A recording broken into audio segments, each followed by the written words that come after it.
Chapter 45:14. The second palace master borrowed the power of heaven, earth and heaven way to attack, while Ji Tianxing used the same power to resist. Under the earth-shattering collision, a shockwave that could destroy the heavens and the earth erupted, carried with it billions of shards of divine light and exploded in all directions. Tens of thousands of miles of heaven and earth collapsed, turning into desolated ruins. Even the space was fragmented. Ji Tianxing was, after all, slightly weaker than the second palace master. He was blasted tens of thousands of miles away and smashed into the ruins. He was slightly injured. His face was pale and blood flowed out of his nose and mouth. After climbing out of the ruins, he could not use his divine power smoothly, and his invisible state was temporarily removed. However, this injury did not affect him. After he used his power to suppress the chaotic inner breath, he recovered to normal. He who had merged with the world of 5 elements was almost immortal. The second palace master raised his eyebrows and narrowed his eyes. He stared at Ji Tianxing, who had revealed his original form, and memorized his appearance and spiritual aura. He had heard from the fourth palace master that the young god emperor was gifted, powerful, and had many tricks up his sleeve. However, after fighting with Ji Tianxing and seeing Ji Tianxing's tricks, the second palace master paid more attention to this person. In particular, this young god emperor came from the god emperor's realm and had a grudge against the Prajna god emperor. His identity and background were quite mysterious. While the second palace master was still thinking and speculating, Ji Tianxing had already returned to normal. He cast a spell to enter the invisible state and continued to fly toward the east. Swoosh! Seeing Ji Tianxing's figure disappear and sensing that he was escaping toward the east, the second palace master hurriedly collected his thoughts and sped up to chase after him. Then the two began to chase high in the sky. Ji Tianxing teleported 20,000 miles every time, but the second palace master teleported more than 30,000 miles every time. The distance between the two kept closing. When the second palace master caught up with Ji Tianxing, he attacked mercilessly. Every time this happened, Ji Tianxing could only stop running and use all his strength to cast a spell to resist. The same story played out over and over again, and the results were similar each time. Ji Tianxing only used all his strength to resist and did not counterattack. Otherwise, he would be entangled by the second palace master. However, because of this, he was always at a disadvantage and was either injured or forced back by the second palace master. 1 or 2 minor injuries did not affect Ji Tianxing at all. However, after this situation continued for 4 hours, Ji Tianxing's injuries continued to pile up. In the end, his injuries worsened and began to affect his combat prowess. Fortunately, the two of them had chased for so long that they had already flown 30 million miles away. At this point, they had already left the Kongming Temple's sphere of influence and entered an unknown, desolate area. The world was filled with danger. Not only were there all kinds of powerful murderers attacking and harassing, there were also all kinds of folded spaces, spatial vortexes and traps formed by the divine power of heaven and earth. Ji Tianxing and second palace master were strong enough to avoid the dangers and ignore the god king ferocious beasts. However, despite nearly 1,000 desolate race god kings chasing with all their might, they were unable to catch up to the 2 god emperors. The distance between them was widening. With the second palace master's orders, they could not give up the pursuit without permission. They could only continue heading east. This resulted in the group of nearly 1,000 desolate race god kings being pulled apart to tens of thousands of miles. The strongest desolate race god kings were at the front, while the weaker ones were in the middle. The weakest ones were at the back of the group. As such, when they left the Kongming Temple's sphere of influence and entered an unknown, dangerous area, they were quickly met with all kinds of obstructions and dangers. There were constantly desolate race god kings who were severely injured. There were even some who died under the attacks of the ferocious beasts or perished in the dangerous traps and dangers. If these desolate race god kings had seen Ji Tianxing with their own eyes and confirmed their target, it would be fine. Even if they experienced all kinds of dangers, they would definitely overcome the difficulties and carry out the orders to pursue Ji Tianxing. However, they had never seen Ji Tianxing before. Many of them even thought that the second palace master was acting. Hence, many of the desolate race god kings grumbled and began to slack off. Maybe if they continued the pursuit, they would be able to catch up to Ji Tianxing and the second palace master in about 12 hours. However, with everyone slacking off, it would be very difficult for them to catch up to Ji Tianxing. Unknowingly, Ji Tianqing's potential threat had been reduced by more than half. 6 hours later, Ji Tianqing and the second palace master pursued for 40 million miles before they gradually entered the depths of an unknown region. This was truly a desolate and uninhabited place. Very few desolate race beings came here. Even though there were desolate race god-king experts who had come here in the past to explore and seek treasures, most of them ended up carelessly or even lost their lives here. The scenery and terrain of this region was very different from the Kongming Temple's sphere of influence. In the colorful sky, there were gorgeous clouds and flames that shot into the sky. There were also various kinds of fog that shrouded the area. The mountains and lands were in an extremely primitive state. There were all kinds of ferocious beasts, divine beasts and flying birds everywhere. Towering mountain peaks stood tall, but there were often half-cliffs that looked like they had been cleaved by knives or axes. Upon careful observation, one would realize that most of them had been damaged by the energy that leaked out from the battle between experts, leaving behind destructive marks. Primitive forests covered the mountains and lands, but they were separated by the flowing rivers. Between the mountain peaks and under the cliffs, there were remnant spatial rifts that folded into a crystal-like appearance. They were dazzling and blurry but also extremely dangerous. If any ignorant ferocious beasts or flying birds passed by and accidentally entered those spatial rifts or vortexes, they would instantly disintegrate and turn to dust. In the surrounding mountain ranges, there were waves of beast roars and loud commotion. Maybe it was some god-king realm ferocious beasts and divine beasts that were fighting over territory or treasures. The various divine beasts here were in an uncivilized and primitive state. They were filled with wildness and aggression. However, they were blessed with unique conditions. They had obtained powerful strength and all kinds of powerful divine powers. Even though they were god-emperor experts like Ji Tianqing and the second palace master, the ferocious beasts were not afraid of them. They even took the initiative to attack and invade. Of course, their fates were tragic. Ji Tianqing and the second palace master just had to wave their hands and shoot out a few divine light blades, dismembering the ferocious beasts. Such powerful means could intimidate a portion of the ferocious beasts and divine beasts, but it also stimulated the ferocious nature of many ferocious beasts. They no longer rashly attacked alone. Instead, they attacked the two of them in groups. Ji Tianqing and the second palace master not only had to fight each other, they also had to resolve the attacks of the ferocious beasts at any time. The second palace master was still all right. He had great strength and a stable attitude. Ji Tianqing, on the other hand, was in a sorry state. Not only were his clothes tattered and stained with blood, his hair was in a mess. He was still in a state of light injuries, but his combat strength had decreased. It was even more difficult for him to fight the second palace master. However, all of this was within Ji Tianqing's expectations. He calculated that the 1,000 desolate race god kings would not arrive in a short period of time. Hence, he stopped running and began to fight the second palace master. Of course, he would use his trump card, the Bo-Ri God Emperor, at the critical moment. No matter how scheming the second palace master was, he would never have expected that the Bo-Ri God Emperor would join forces with him in battle. Chapter 45:15. Rumble. Amidst the deafening noise, Ji Tianqing and the second palace master were in the midst of a fierce battle high in the sky. Both of them were using all their divine powers and secret techniques as they fought fiercely.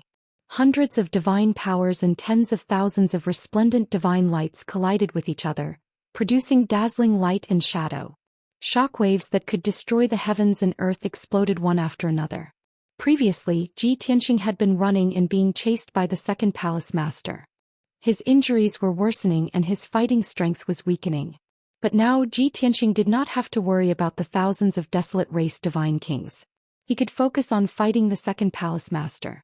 Even if he was still not the second palace master's match, he could at least be on par with the second palace master and would not be injured for a short period of time. After 100 breaths of time, the two of them had exchanged dozens of blows.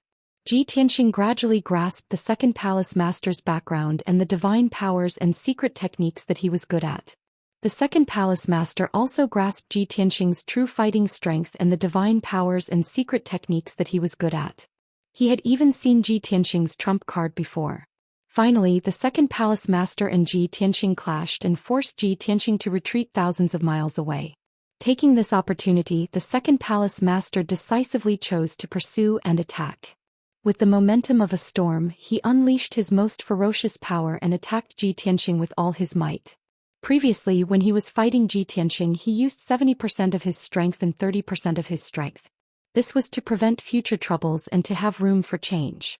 But this time he believed that he had grasped Ji Tianqing's strength and methods. Hence he could no longer wait. He unleashed all his strength to attack Ji Tianqing, hoping to hit him in one hit. However, the second palace master did not know that he was not the only one waiting for this opportunity. In fact, Ji Tianqing was also waiting for this opportunity. Seeing the second palace master charging at him with all his strength, a cold light flashed in his eyes. He unleashed all his strength without holding back and condensed a huge defensive shield. Infinite Sky of Chaos. This 5-colored light shield that had a radius of 1,000 feet was condensed from the divine power of heaven and earth within 1,000,000 miles. It also contained Ji Tianqing's divine power, nomological power and heavenly way power. Could be said to be his strongest defensive stance. He knew that if he did not use all his strength, he would not be able to block the second palace master's strongest attack. No matter how many plans and ideas he had, if he was heavily injured by the second palace master in one move, he would not be able to use them. Therefore, in this counterattack plan, what he needed to do was to resist with all his might and ensure that he was unharmed. As for taking the opportunity to kill the second palace master, he would leave it to Emperor God Pan Ri Boom. In the next moment, the second palace master's body was wrapped in 5-colored divine light. He put his palms together and slashed out a divine golden light that could split the sky and destroy everything. It struck Ji Tianqing's defensive shield. An earth-shattering boom erupted, shaking the heavens and earth for 100,000 miles, causing a terrifying earthquake. Boom. God. God. Divine sky. God. Of.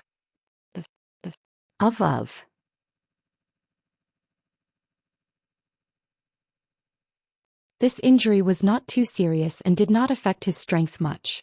To Ji Tianqing, this outcome was completely acceptable to him. Because before the divine golden light came down, he had already opened the Jiutian 10 Absolutes Tower and let the God Emperor attack. At that moment there was a flash of white light. Bo Ri Divine Emperor, who had been waiting for a long time, suddenly charged out of the 9 Heavens 10 Absolutes Tower. He held a 3-foot-long crimson divine sword in his hand and charged toward the second palace master. Although the God Emperor was injured and had not recovered much after recuperating in the Nirvana Sea of Flames for so long. But her strength was still there, and she was waiting for an exhausted enemy to attack the second palace master. She had accumulated the greatest amount of divine power, all for this gorgeous and terrifying sword strike. Whoosh! The crimson divine sword gathered endless divine power of heaven and earth, nomological power and heavenly way. It condensed into a dazzling 7-colored sword radiance that pointed at the second palace master's vital point. Wherever the sword radiance pointed, space froze and the sky collapsed. Dense black cracks appeared. The second palace master instantly sensed danger and even sensed that death was coming. When his consciousness discerned that the person who attacked him was actually Great Wisdom Emperor God, who had been defeated by Ji Tianqing previously, he subconsciously opened his eyes wide. Aren't they enemies? Why would she help him? As this thought flashed through his mind, the second palace master was shocked. His heart trembled with fear and he felt both fear and confusion. This was too shocking and unbelievable. Ji Tianqing had provoked the Qin Yu Hall and the God Emperor by himself. In the end, he had destroyed the entire God Emperor and defeated the God Emperor. This had already happened. Logically speaking, the God Emperor and Ji Tianqing should be irreconcilable enemies. How could the two of them work together? The second palace master could not understand and did not dare to believe. But now was not the time to think about this problem. The most important thing was to avoid the God Emperor's attack and think of a way to protect himself. If it had been a breath ago, the second palace master would have held back 30% of his strength in case of an accident. But now he was attacking with all his strength. He wanted to kill Ji Tianqing with one blow. He did not hold back at all. He was not on guard at all. Ji Tianqing had been chased to this point, yet he could still plot against him so insidiously and give him a fatal blow at the critical moment. Insidious and despicable bastard. The second palace master knew that he could not avoid the God Emperor's sword. He was full of helplessness and anger. He could not help but roar and curse Ji Tianqing fiercely. In the next moment, a loud, dull sound drowned out the second palace master's roar. Bang! The sword radiance condensed by the crimson divine sword pierced the second palace master's back. It instantly penetrated his protective divine light and pierced his divine body. Puff! The sword radiance pierced his back and came out of his chest. It was still blooming with dazzling light. Scorching hot blood spurted out from the wound and exploded into a cloud of blood mist in the sky. Originally, the God Emperor's sword was fast, accurate and ruthless. It was the essence of Kenshin's swordsmanship. It was aimed at the second palace master's heart. But the second palace master was not a useless person. Even if he could not avoid the sword, he could make a crucial change at the most dangerous moment. He manipulated his internal organs and moved them. Only then did he barely avoid the sword. The incomparably sharp sword radiance brushed past his heart. It only injured his heart meridians, divine bones and so on. It did not cause any fatal injuries. What was more, after the second palace master was hit by the sword, he could suddenly burst out with violent divine power and fiercely blast the God Emperor behind him.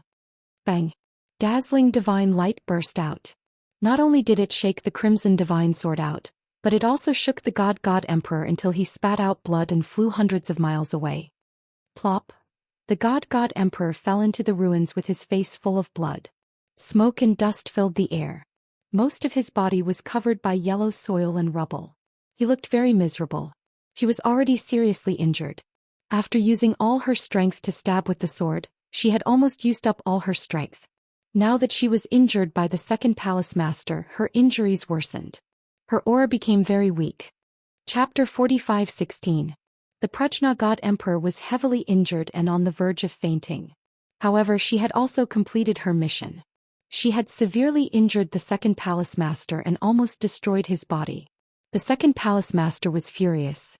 He immediately turned around and charged at the Prajna God Emperor. He wanted to use his divine skill to tear her to pieces. However, all of this was within Ji Tianqing's calculations and control. Before the second palace master could kill the Prajna God Emperor, he had already used his trump card to attack the second palace master. Sword of Annihilation. With a furious roar, he held the sword of burial of heaven with both hands. He unleashed all of his power and swung his sword without any regard for the consequences. This sword contained endless power of the world, as well as Ji Tianqing's divine power, precepts and heavenly way. Its power reached its peak. Up until now, this was still Ji Tianqing's most powerful divine skill. It was almost unbeatable. Unless the opponent's strength was much higher than his, no one could stop it. As soon as the Sword of Annihilation appeared, the second palace master was locked on by the sword will. His movements became sluggish and his face stiffened. His eyes were filled with fear. Although he knew that Ji Tianqing was very cunning, he did not expect that this was Ji Tianqing's chain of plans. The Prajna God Emperor's sudden attack was only the first step of the plan. Moreover, Ji Tianqing had been hiding his strength all this time. He had only revealed his true strength and methods at this moment. The power of that sword was even more terrifying than the Prajna God Emperor's attack. It truly made the second palace master feel the aura of death. At this critical moment, the second palace master could only give up on killing the Prajna God Emperor. He decisively chose to block Ji Tianqing's attack. He used his divine skill with all his might and took out an ancient bronze mirror to block in front of him. The mottled bronze mirror looked like it had been eroded by tens of thousands of years. It had become simple and unadorned. Under the control of the second palace master's divine power, the bronze mirror turned into a huge barrier that blocked in front of him. Even though this bronze mirror looked mediocre, it didn't have any powerful energy or aura fluctuations. However, it was the second palace master's natal divine weapon, an emperor divine weapon that originated from the primordial era. Under normal circumstances, the second palace master would not use this bronze mirror unless he had no other choice. Because this bronze mirror was linked to his life and could not be separated. If this bronze mirror was damaged or destroyed by a powerful enemy, then even if he didn't die, he would be severely injured. At this moment, the second palace master could no longer hide his strength in the face of the unfathomable sword of annihilation. He could only use the bronze mirror to block it. Boom! With a deafening boom, the Armageddon sword, which was tens of thousands of feet long, slammed into the copper mirror with destructive power. The violent impact carried with it billions of shards of divine light and transformed into a five-colored torrent that spread out in all directions, sweeping across 100,000 miles of heaven and earth. As an emperor-level artifact, the bronze mirror was naturally unparalleled in strength. However, it was still unable to withstand the explosive impact and was sent flying by the Armageddon sword. It rolled and smashed thousands of miles away. The second palace master was also shaken. Many of his bones and meridians were ruptured. Blood spurted out of his 7 orifices and he groaned in pain. His injuries worsened. Of course, the Armageddon sword's power was exhausted and it collapsed. It exploded into billions of shards of divine light and dissipated into the world. This exchange of blows gave Ji Tianxing a deeper understanding of his own combat strength. The second palace master was a super expert who had condensed 6 Daoist rhymes. Logically speaking, he should be invincible. However, he could still injure the second palace master when he unleashed his full strength and used his most powerful killing move. Although there was some luck involved, and there was also the Prajna God Emperor's surprise attack that injured the second palace master first. However, this was enough to prove that as long as Ji Tianxing's strength increased a little more, he would have a chance to contend with the second palace master. After the second palace master was sent flying, he fell into the ruins covered in blood. He was both shocked and furious. He could not believe that Ji Tianxing's strength was so powerful. His injuries worsened and it caused his combat strength to drop even further. This was the first time in tens of thousands of years that he had been seriously injured. Not only had he lost his dignity, he would also need a long time to heal. Logically speaking, since the second palace master had been severely injured, Ji Tianxing should have seized the opportunity to pursue and attack. However, this was not part of his plan. From the beginning, his goal was to injure the second palace master by surprise, then find an opportunity to escape and shake off the second palace master's pursuit. Therefore, when the second palace master was sent flying, Ji Tianxing did not pursue him. Instead, he flew toward the Prajna God Emperor. The Prajna God Emperor was lying in the ruins covered in blood. He looked miserable and he was on the verge of death. Seeing Ji Tianxing fly over at lightning speed, she took out the Jutian 10 Absolutes Pagoda and kept her in the Nirvana Flame Sea. She did not know why, but a strange look flashed in her eyes and she felt warmth in her heart. Although Ji Tianxing was expressionless and looked serious. However, she could feel that Ji Tianxing had been worried about her and cared about her safety. Thinking of this, the Prajna God Emperor's heart trembled. She quickly extinguished these thoughts and did not dare to think further. Swoosh! With a flash of divine light, she was wrapped in a warm golden light and instantly returned to the Nirvana Flame Sea on the 9th floor of the pagoda. Next, even without Ji Tianxing's instructions, she would do her best to heal herself. Ji Tianxing put away the Jutian 10 Absolutes Pagoda and decisively used the ultimate skill, so close, yet worlds apart, to teleport toward the east. Swoosh! A dazzling white light flashed in the sky.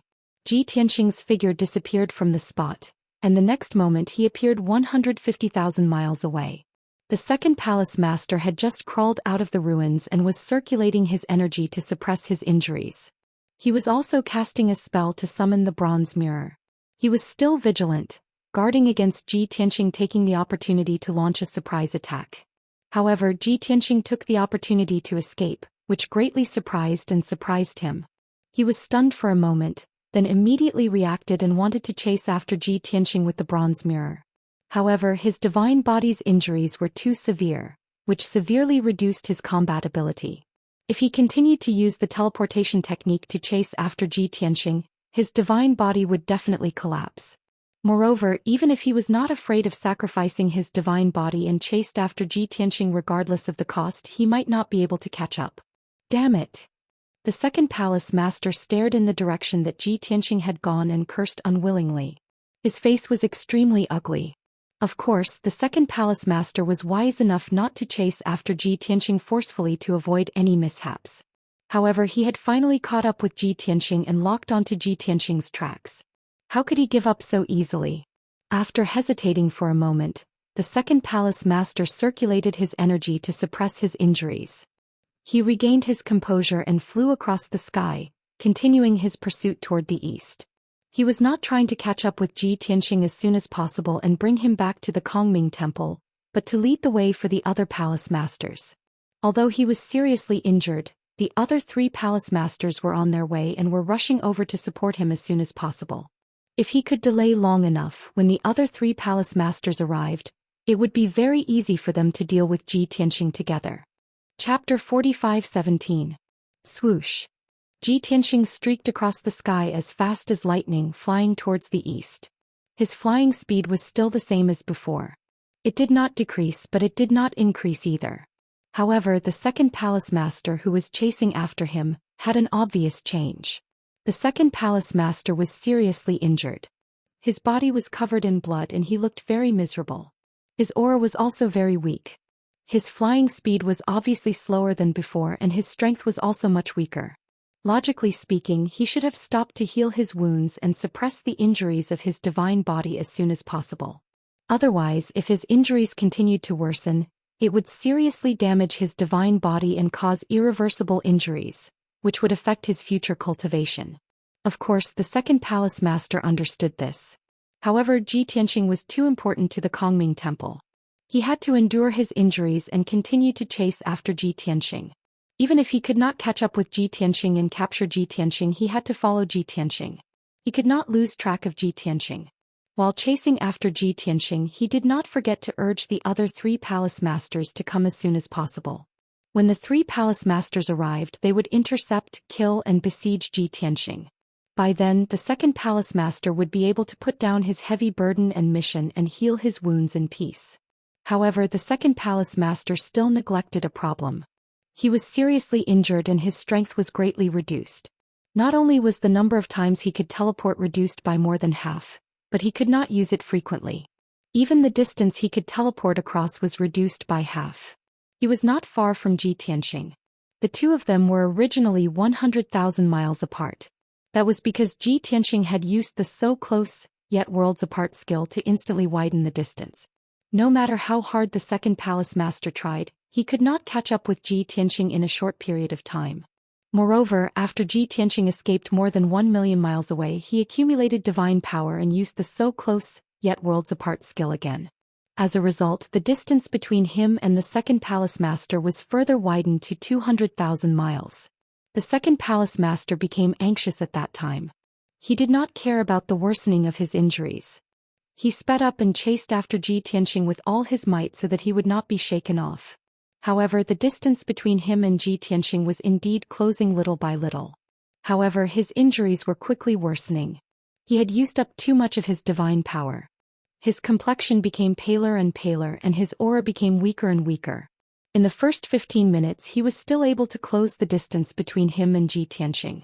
However, after an hour his injuries had worsened to a certain extent. After his strength had decreased further, his speed became even slower. On top of that, Ji Tianxing had used the so close, yet worlds apart twice. Each time he could instantly open up a distance of over 100,000 miles. Finally, the distance between the second palace master and Ji Tianxing had increased to 380,000 miles, leaving the range of the second palace master's divine sense. In other words, Ji Tianxing had finally gotten rid of the second palace master. Even though Ji Tianxing had changed the direction of his escape and did not leave behind any traces or clues, the second palace master was still unable to find him. He could only continue his pursuit. Another hour passed. The second palace master could not find any traces or aura of Ji Tianxing. He could only give up the pursuit in helplessness and anger. Due to the severe worsening of his injuries and the great depletion of his divine power, he returned dejectedly. During this period of time, a few palace masters, including the Grand Palace Master, sent him messages, asking about his location and the battle situation. The second palace master was filled with anger and embarrassment. He did not know how to answer them, so he ignored them for the time being. 4 hours later, the second palace master encountered many desolate race godly kings. The desolate race godly kings who had followed him to pursue Ji Tianxing had already stretched out their teams and were scattered. In the desolate and dangerous area, they were attacked by many beasts, resulting in a large number of casualties. When the second palace master met them, a group of desolate race godly kings were being besieged by a beast horde. They were still fighting a bloody battle, trying their best to break out of the encirclement. The second palace master was severely injured, so it was inconvenient for him to help in the battle. He released the aura of a god emperor and used the heavenly Tao to suppress the ferocious beasts. After a great deal of effort, the second palace master finally managed to scare the ferocious beasts away, helping the desolate race godly kings out of their predicament. Many of the desolate race godly kings who had yet to recover from their shock were severely injured. They were in a sorry state. They could not be bothered to treat their injuries. They hurriedly gathered around the second palace master and asked him about the outcome of the battle. The second palace master had chased Ji Tianxing for such a long distance and was severely injured. He must have fought with Ji Tianxing to the death. For Ji Tianxing to be able to injure the second palace master, it showed how powerful he was. But the final outcome was definitely the second palace master's victory. He had successfully captured Ji Tianxing. Faced with the desolate race godly king's expectant expressions and gazes, the second palace master's expression turned bitter. He remained silent. The godly kings caused a ruckus for a while before they gradually realized that something was amiss. Some of them observed the second palace master's expression and gradually guessed the outcome. They were extremely surprised and found it unbelievable. Could it be that the second palace master failed to capture the young god emperor and allowed him to escape? From the second palace master's reaction, it can't be that he failed to defeat the young god emperor and was even defeated by him, right? How can this be? How is this possible? Many of the desolate race godly kings could not accept this outcome. The second palace master did not wish to speak further. He waved his hand, indicating for everyone to treat their injuries. They quickly reorganized their teams and followed him back. When everyone saw his reaction, they were even more certain of their guesses. With complicated thoughts, they began to treat their injuries. Not long after, everyone finished treating their injuries. They reorganized their teams and rushed back with the second palace master. Not long after the group left, they encountered a group of desolate race godly kings. This group of desolate race godly kings were also covered in injuries. Many of them were in a wretched state. Clearly they had gone through a fierce battle. When they suddenly saw the second palace master and company flying towards them, this group of desolate race godly kings were overjoyed. They revealed expressions of relief. There were even a number of desolate race godly kings who could not help but exclaim. Previously they had been attacked by fierce beasts several times and had sacrificed many people. They had paid a heavy price to escape the encirclement. Now that they finally saw the second palace master and their companions, they felt that they were safe. Naturally they were overjoyed. On the other hand, the second palace master had been pursuing Ji Tianxing. No one could catch up to him. Although some people had suspected that the second palace master was acting, his injuries were real. This proved that the second palace master was indeed trying to capture someone.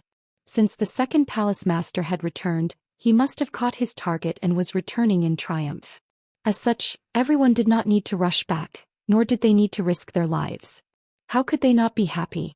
However, after both parties met up, the desolate race godly kings realized that the second palace master was not in high spirits. He was heavily injured and his expression was gloomy. The desolate race godly monarchs that followed behind him also looked lifeless and listless. Needless to say, everyone was suspicious. They guessed that the mission had failed. Chapter 45:18. The second palace master was silent the entire way back. Along the way he met many desolate race godly kings. 6 hours later, everyone returned to the Kongming Temple's territory. There were more than 800 desolate race godly kings who returned with the second palace master. About 100 of them had lost their lives while pursuing Ji Tianxing. These people had either died from being besieged by fierce beasts, or they had accidentally entered a dangerous place and lost their lives in a trap. This matter made everyone feel ashamed. They had lost so many people before they even saw a trace of the young god emperor. It was too laughable. Not long after, the other 3 palace masters brought their own desolate race godly kings to meet up with the second palace master. Seeing the second palace master's injuries and mental state, the 3 palace masters did not need to ask to guess the outcome. While they felt deep regret, they also sympathized with the second palace master. After all, the young god emperor had escaped from the second palace master's hands. The second palace master had failed in his task, so he would be punished by the temple. The 4 palace masters gathered together. After everyone asked the second palace master about the details of the matter, they persuaded him to report the matter to the head palace master. The second palace master also knew that no matter how disappointed or angry the head palace master was, or how he would be punished, he would have to face this outcome sooner or later. After hesitating for a while and choosing his words carefully, the second palace master took out a transmission jade slip and sent a message to the head palace master. Not only did he explain the details of the matter in the transmission, he also emphasized the reason. After sending the transmission jade slip, he fell into silence. Together with the other 3 palace masters, he silently waited for the head palace master's reply. Everyone waited for an hour, but the head palace master did not send a transmission jade slip. However, the spiritual word bronze mirror that the 4 palace masters carried with them lit up at the same time. The spiritual word bronze mirror was a secret artifact that the head palace master had meticulously developed.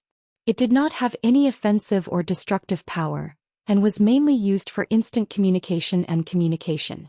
Those who wore the spiritual word bronze mirror could communicate with each other at any time, regardless of how far apart they were. It was more convenient than the transmission jade slip, and it was also more suitable for the palace masters to hold meetings and discuss matters. Seeing the spiritual word bronze mirror light up, the 4 palace masters hurriedly dismissed their attendants, allowing the guards to leave the chamber. Only the 4 of them remained in the chamber. They took out the spiritual word bronze mirror and placed it on the table in front of them. Schwa.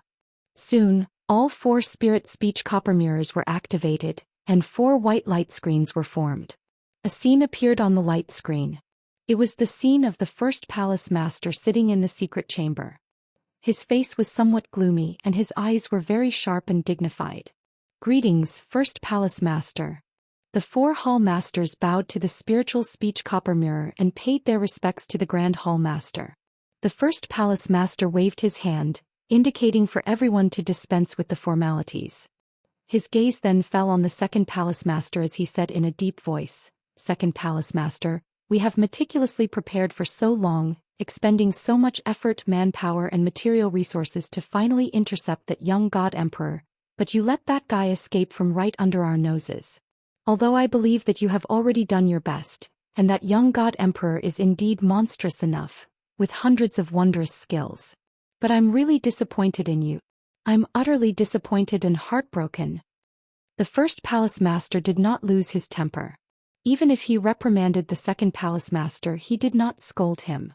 However, the palace masters understood his nature and knew that the great palace master was truly furious. He was truly too disappointed. The second palace master hurriedly bowed his head and admitted his mistake, asking the first palace master to punish him. Naturally, the first palace master would not punish him now. Instead, he would give him a chance to redeem himself. When they heard this, not only was the second palace master stunned, but the other 3 hall masters' faces also stiffened. They had a bad feeling in their hearts. "First palace master, do you mean that we should continue to pursue that young god emperor? But second palace master, we have already lost track of that guy. That guy has already escaped far away.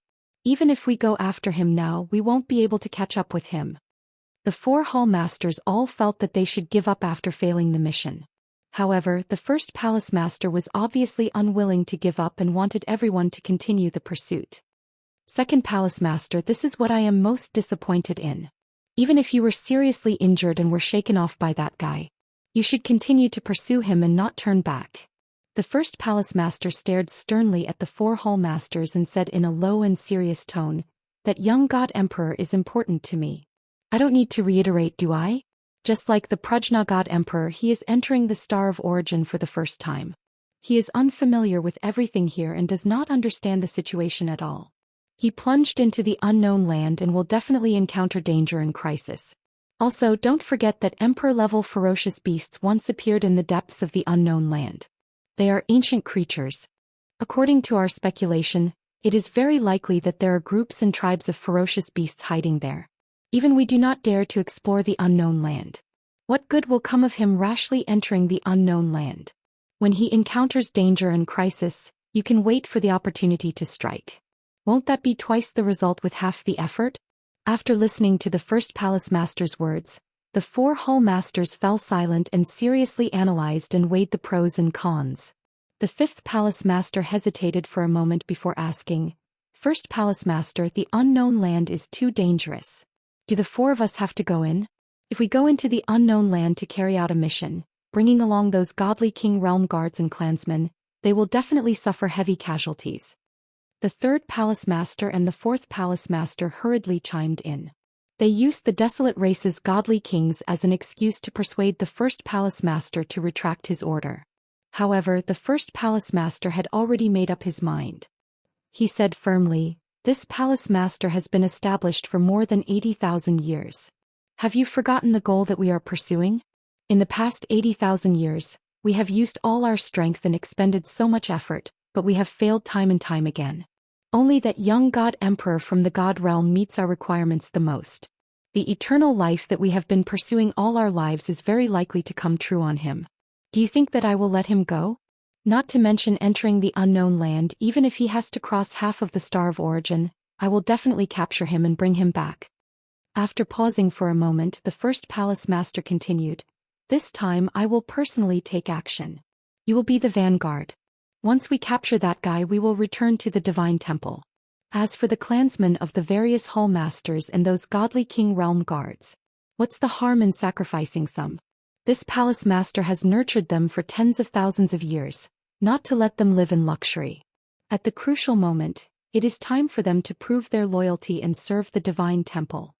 When the four hall masters heard that even the first palace master, who had never left the divine temple, was going to personally pursue the young god emperor, they did not dare to object.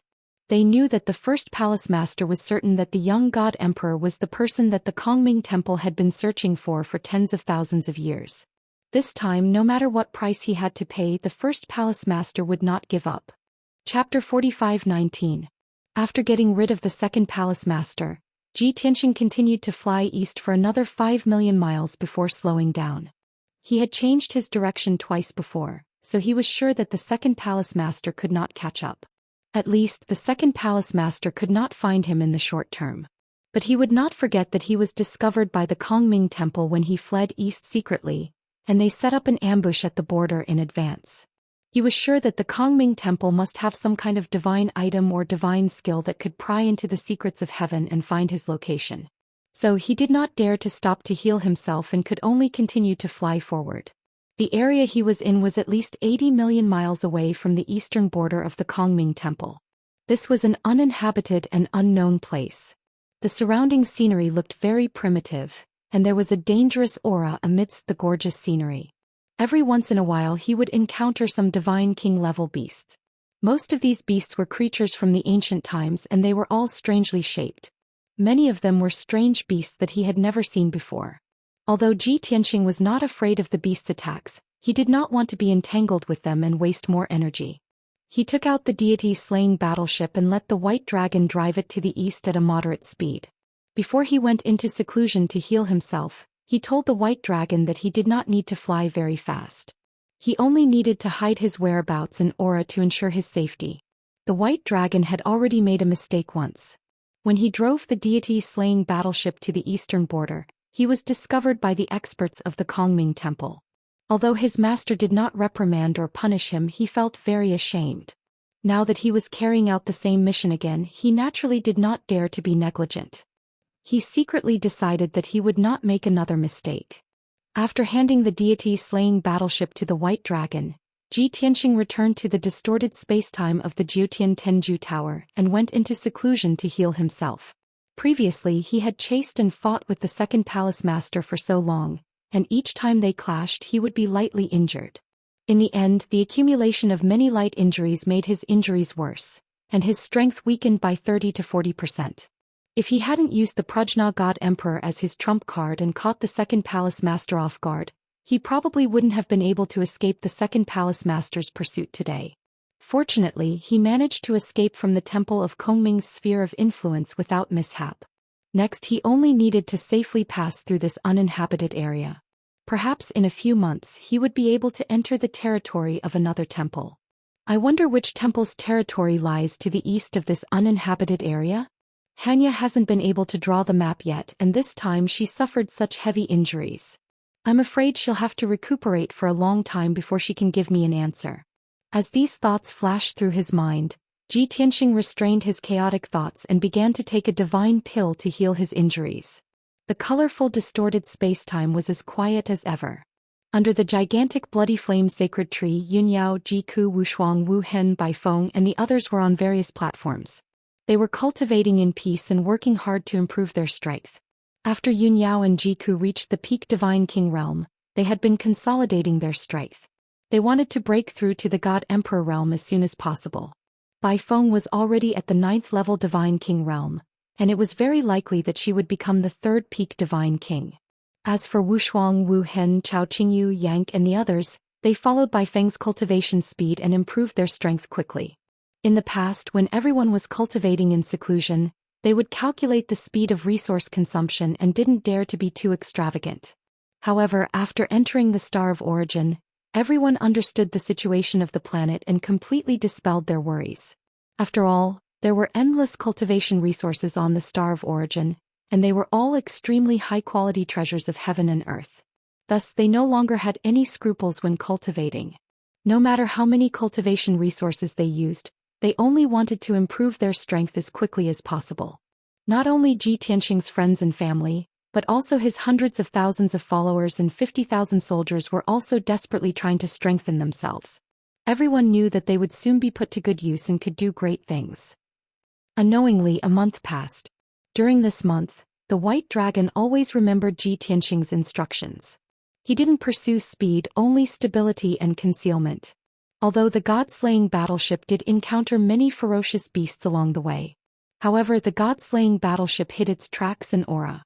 Those god-king ferocious beasts also found it difficult to detect anything unusual. Only a god-emperor realm powerhouse could see through the god-slaying battleship's disguise. The White Dragon was especially careful and avoided many ferocious beasts and dangerous areas. At this time, Ji Tianxing had been recuperating in seclusion in the distorted spacetime for 4 years. His injuries had finally recovered. After ending his seclusion, he first contacted the White Dragon to ask about the situation. After learning that everything was normal and that the god-slaying battleship had not been exposed or attacked, he was relieved. Then he entered the Sea of Nirvana Flames on the 9th level of the Divine Pagoda to visit the heavily injured Prajna God Emperor. When he entered the Sea of Nirvana Flames, the Prajna God Emperor was still recuperating in a 5-colored light barrier and didn't react to his arrival. That 5-colored light barrier with a radius of 10,000 feet used to be a sealing array. Now it had become a protective barrier to help her cultivate. Previously, she had been heavily injured by the second palace master and was in an especially wretched state. After such a long period of recuperation, her external injuries had mostly recovered, but her internal injuries were still severe. Ji Tianxing could see that she was at a critical juncture of recuperation, so he didn't disturb her. He turned to look at God King Crimson Dawn. God King Crimson Dawn's godhead was still sealed in the array, suspended in a 5-colored light barrier. Ji Tianxing had promised the Prajna God Emperor that as long as she agreed to cooperate, he would let God King Crimson Dawn go. Thus, with a wave of his hand, he activated the sealing array and removed the seal on God King Crimson Dawn. Then he changed the array, turning it into a protective barrier to protect God King Crimson Dawn's godhead. However, there were cracks in God King Crimson Dawn's godhead and she was still unconscious. Ji Tianxing could only personally activate the array, channeling vast amounts of divine power to help God King Crimson Dawn repair the damage to her godhead. After 10 whole days, the cracks in God King Crimson Dawn's godhead finally healed. Although her injuries were still severe, she gradually regained consciousness under Ji Tianxing's treatment. After waking up, she was dazed for a moment. Suddenly she sensed Ji Tianxing's aura and was shocked, subconsciously running away. "Damn it! Why are you here?" God King Crimson Dawn's godhead retreated to the edge of the array and had nowhere to go. She looked at Ji Tianxing warily, her voice panicked and anxious. She had originally thought that the person who had saved her would be her master. She didn't expect it to be her master and disciple's enemy, Kenshin Ruanshan. Ji Tianxing looked at her indifferently and said calmly, "Your master has long since formed an alliance with me and reached an agreement to cooperate. Don't panic, I won't kill you. Otherwise you would have ceased to exist.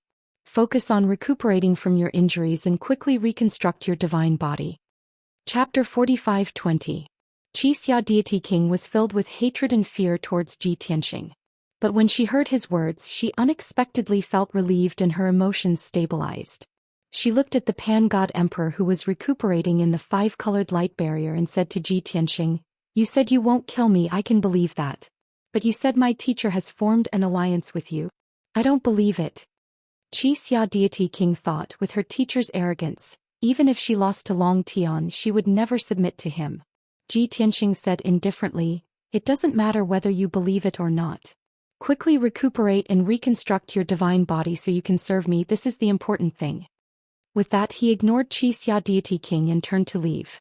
Xianxia Deity King was stunned for a moment, then shouted with shame and anger, "You despicable bastard, don't even think about ordering me around, I will never submit to you." Ji Tianxing completely ignored her. He stepped across the sea of fire and entered the five-colored light barrier where Great Wisdom Divine Emperor was. At this time the Pan-God Emperor's recuperation had passed the critical point and she could talk. She opened her eyes and glanced at Ji Tianxing, then asked with a slightly unhappy tone, "What did you say to Xianxia?" Ji Tianxing raised his eyebrows and said, "Don't worry, I didn't say anything bad about you." The Pan-God Emperor was a little angry and wanted to refute, but she thought about it and held back. She closed her eyes and said in a low voice, "I have fulfilled my promise. You should also fulfill your promise and let Xianxia go and help her reconstruct her divine body." Ji Tianxing frowned and showed an unwilling expression.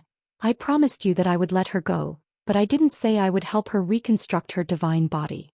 You also know that it is very difficult for a peak deity king like her to reconstruct her divine body. I don't have that much time." The Prajna God Emperor opened his eyes angrily and glared at him. "You promised me, how can you go back on your word? You know that her wounds are too severe. With her own power it's hard to rebuild her body. How can you just stand and watch?" Ji Tianxing sneered and said, "She's not my disciple. Why should I waste my time and energy to help her reconstruct her divine body? If I have that time I can cultivate in seclusion a few more times and condense the third Daoist rhyme as soon as possible." "You." The Prajna God Emperor was exasperated and said with an ugly expression, "If you go back on your word, don't blame me for breaking the agreement." Ji Tianxing bent down and stared into her eyes. He chuckled and said, "You reminded me of something. When we were talking about the alliance and the agreement, how could I forget to plant a restriction on you to threaten and control you? In this way you'll be obedient and won't be able to bargain with me." The Prajna God Emperor stubbornly raised his head and sneered, "Hee. You regret it, right? Then make up for it now. Anyway, I'm already heavily injured and can't resist. Isn't that what you want?" Seeing how stubborn she was and how she refused to admit defeat, Ji Tianxing felt rather bored. He shook his head and said, "In view of your previous performance, I've decided to postpone it for a while. When you don't know your place I'll naturally make a move against you." The Prajna God Emperor turned his head away, unwilling to look at his expression. He snorted with anger still lingering in his voice, "Shameless." Ji Tianxing pretended not to hear and said expressionlessly, "I didn't come here today to chat with you. The map I asked you to draw and the ancient records, have you finished them?" The Prajna God Emperor threw a jade slip in front of him with a cold face. "I've already given it to you. You can leave now. Don't be an eyesore here." Ji Tianxing picked up the jade slip and used his divine sense to read the contents of the jade slip. As he read, he muttered to himself, "You've already finished it. Let me see if it's real or fake and if there are any omissions." The Prajna God Emperor was so angry that his eyebrows jumped. He said fiercely, "I don't have a photographic memory like you. My memory is very bad.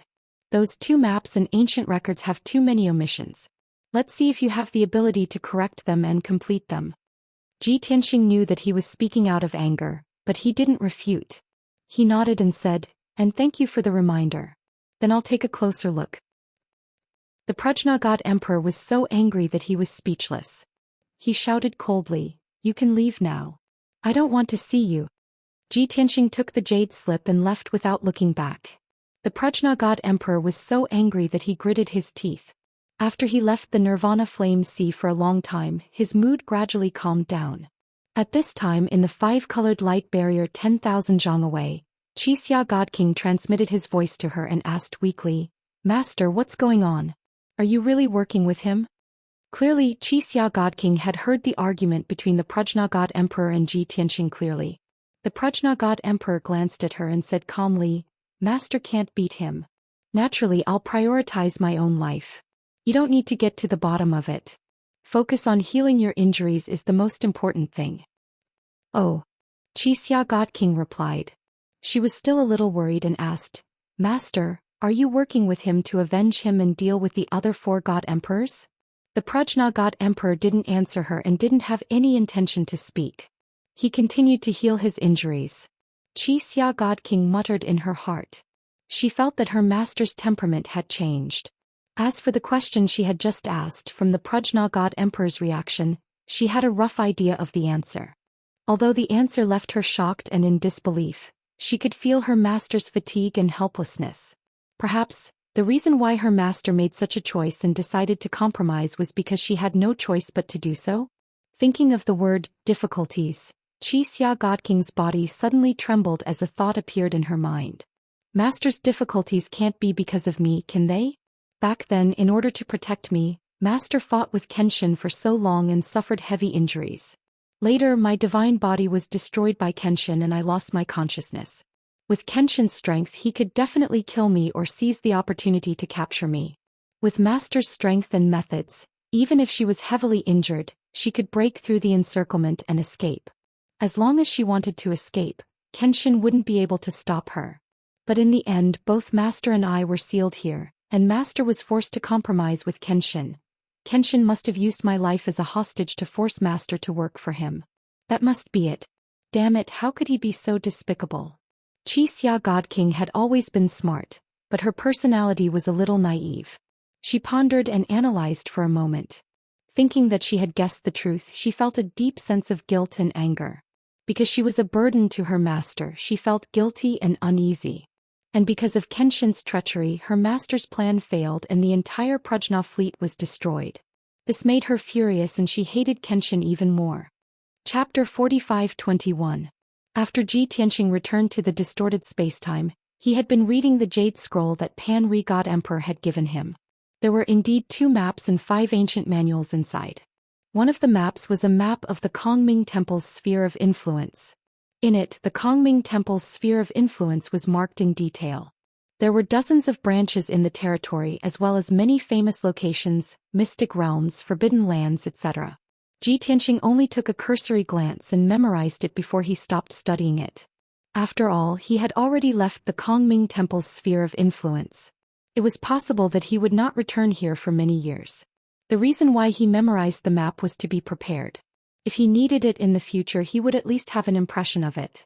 He focused on studying the second map. It was a map of the Star of Origin that the Kongming Temple had painstakingly drawn 30,000 years ago, after expending a great deal of manpower and effort. The Star of Origin was circular, but the map was flat. However, the map was extremely vast. On it, the 4 great temples' sphere of influence were marked in detail, as well as their positions and approximate distances. The territories of each temple were not far apart. They had dozens to hundreds of branches, which included countless desolate race citizens. However, after careful observation, Ji Tianqing realized that the territories of the 4 great temples did not even add up to 30% of the Star of Origin.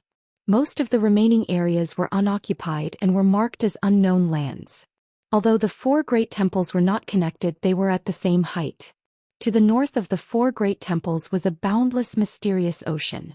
It was unknown how big it was. The southernmost part was also a boundless ocean. Only a few God Emperor realm experts had been there. Hence, the best way to go from one temple to another was to go east and west, passing through the unknown lands. No matter how dangerous the unknown lands were, they were accompanied by opportunities. Furthermore, the distance was slightly closer. If one went north and south, passing through the mysterious ocean at the 2 poles would result in death. This was because the map clearly indicated that the mysterious ocean at the 2 poles was the most dangerous place on the Star of Origin. Ji Tianqing carefully observed the map and studied it for a long time. Finally, he memorized the entire map in his mind. As for whether or not the map was missing something, he wasn't worried. Although he mocked the Prajna God Emperor, he believed that with the Prajna God Emperor's intelligence and wisdom, he definitely had a photographic memory. How could the Prajna God Emperor forget something as important as the map of the Star of Origin?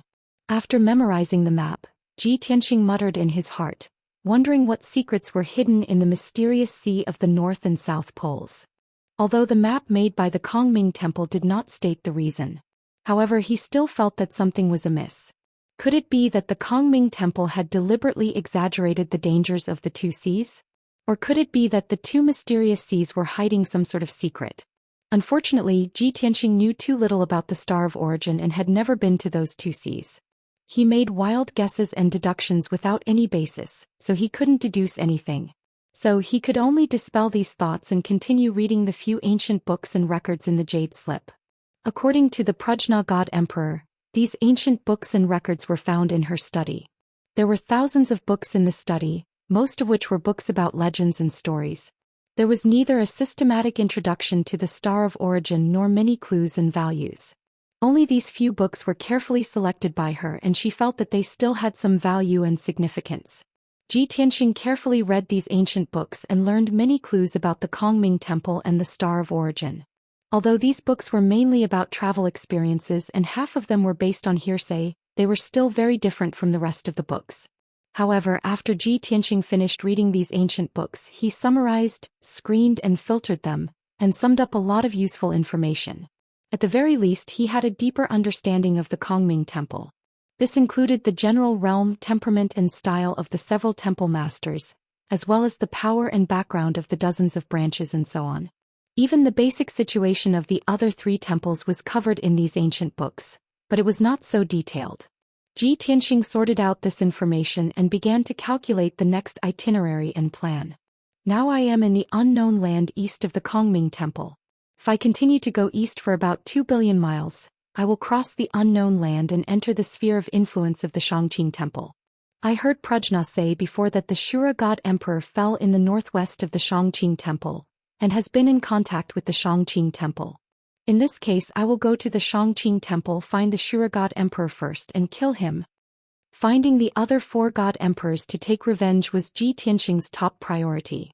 The best choice was to kill them one by one. He could not let the 4 God Emperors gather and join forces to deal with him. Prajna shouldn't have lied to me. The strength of the Shura God Emperor is 1 realm higher than her. Since she has condensed 3 Daoist rhymes, the Shura God Emperor should have condensed 4 Daoist rhymes, which is similar to the 4th Temple Master. With this thought, Ji Tianxing was confident that it would not be difficult to deal with the Shura God Emperor. But this was a matter for the future. What he needed to consider now was the unknown land around him. According to the records of the Kongming Temple, it seemed to be very dangerous. 70,000 years ago, the Kongming Temple was only established for about 10,000 years, and its sphere of influence was not as big as it is now. At that time, the 1st Temple Master and the 3rd Temple Master led a group of God King realm experts into this unknown land. They explored it for 2 years before leaving.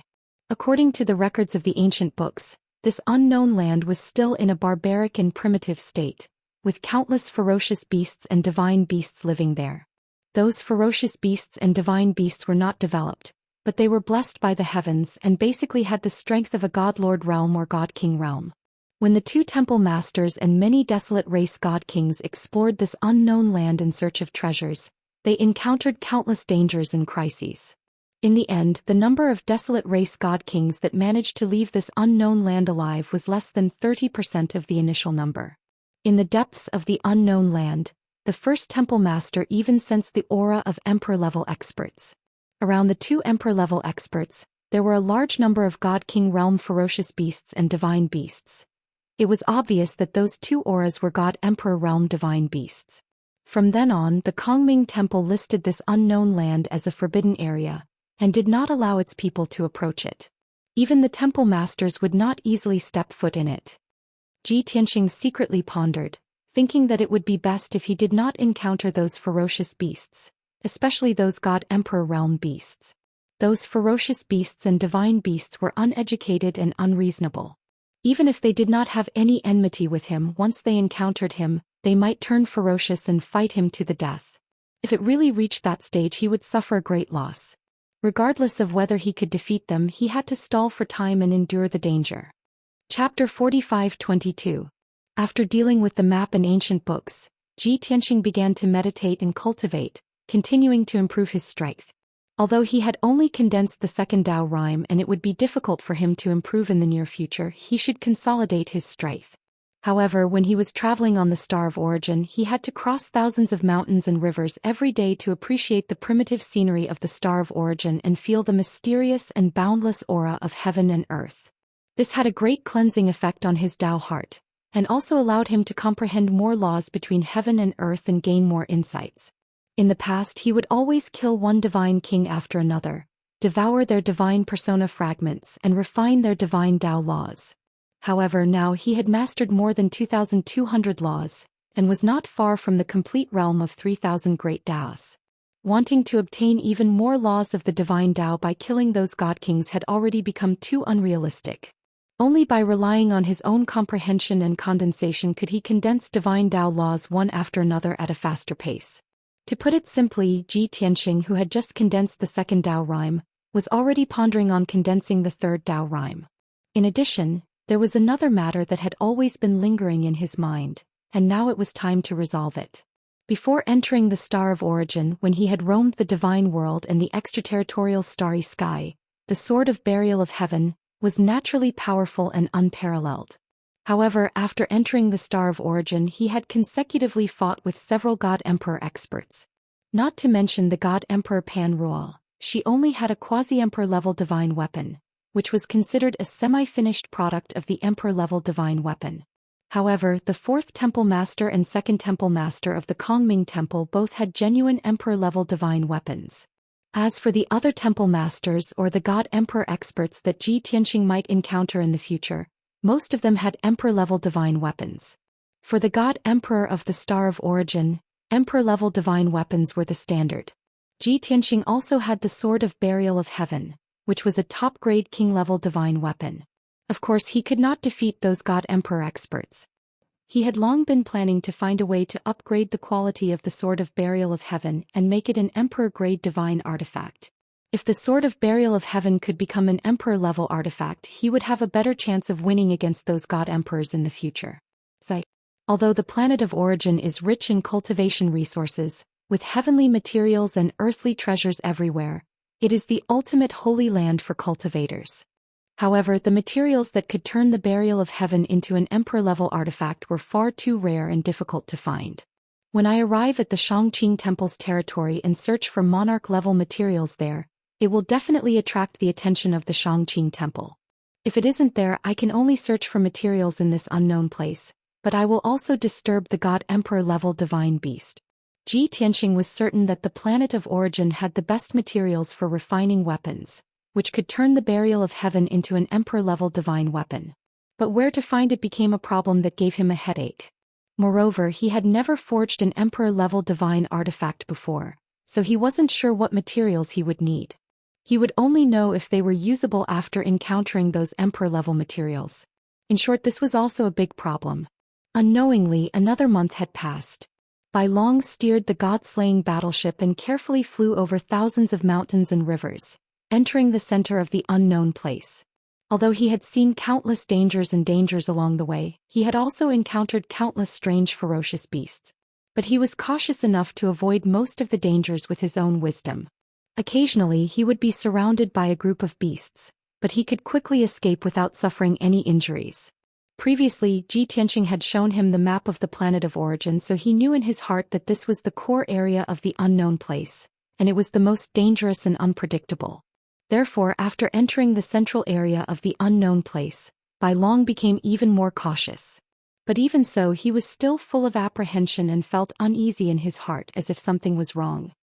He knew that his master was cultivating in seclusion, and before confirming the dangers and crises, he didn't dare to casually disturb his master. He could only further reduce the speed of the god-slaying battleship and do his best to hide his whereabouts and aura. At this time, Ji Tianxing was still cultivating in seclusion in the distorted spacetime. A month had passed in the outside world, and he had cultivated for another 4 years, condensing 10 divine Tao laws, and his strength had increased slightly. However, he also suddenly had a sudden impulse, vaguely feeling that something was wrong, and an uneasy premonition arose in the bottom of his heart. It was as if some huge crisis was descending invisibly, enveloping him and unable to be dispelled. Many years ago, when Ji Tianxing was still in the God world and the outer realm, he had a few similar experiences. And every time he had a sudden impulse, It was a reminder and prediction from the heavenly Tao, and it came true every time. Therefore, Ji Tianxing didn't dare to neglect and immediately became alert. He ended his seclusion and quickly left the distorted space-time, appearing in the cockpit of the god-slaying battleship.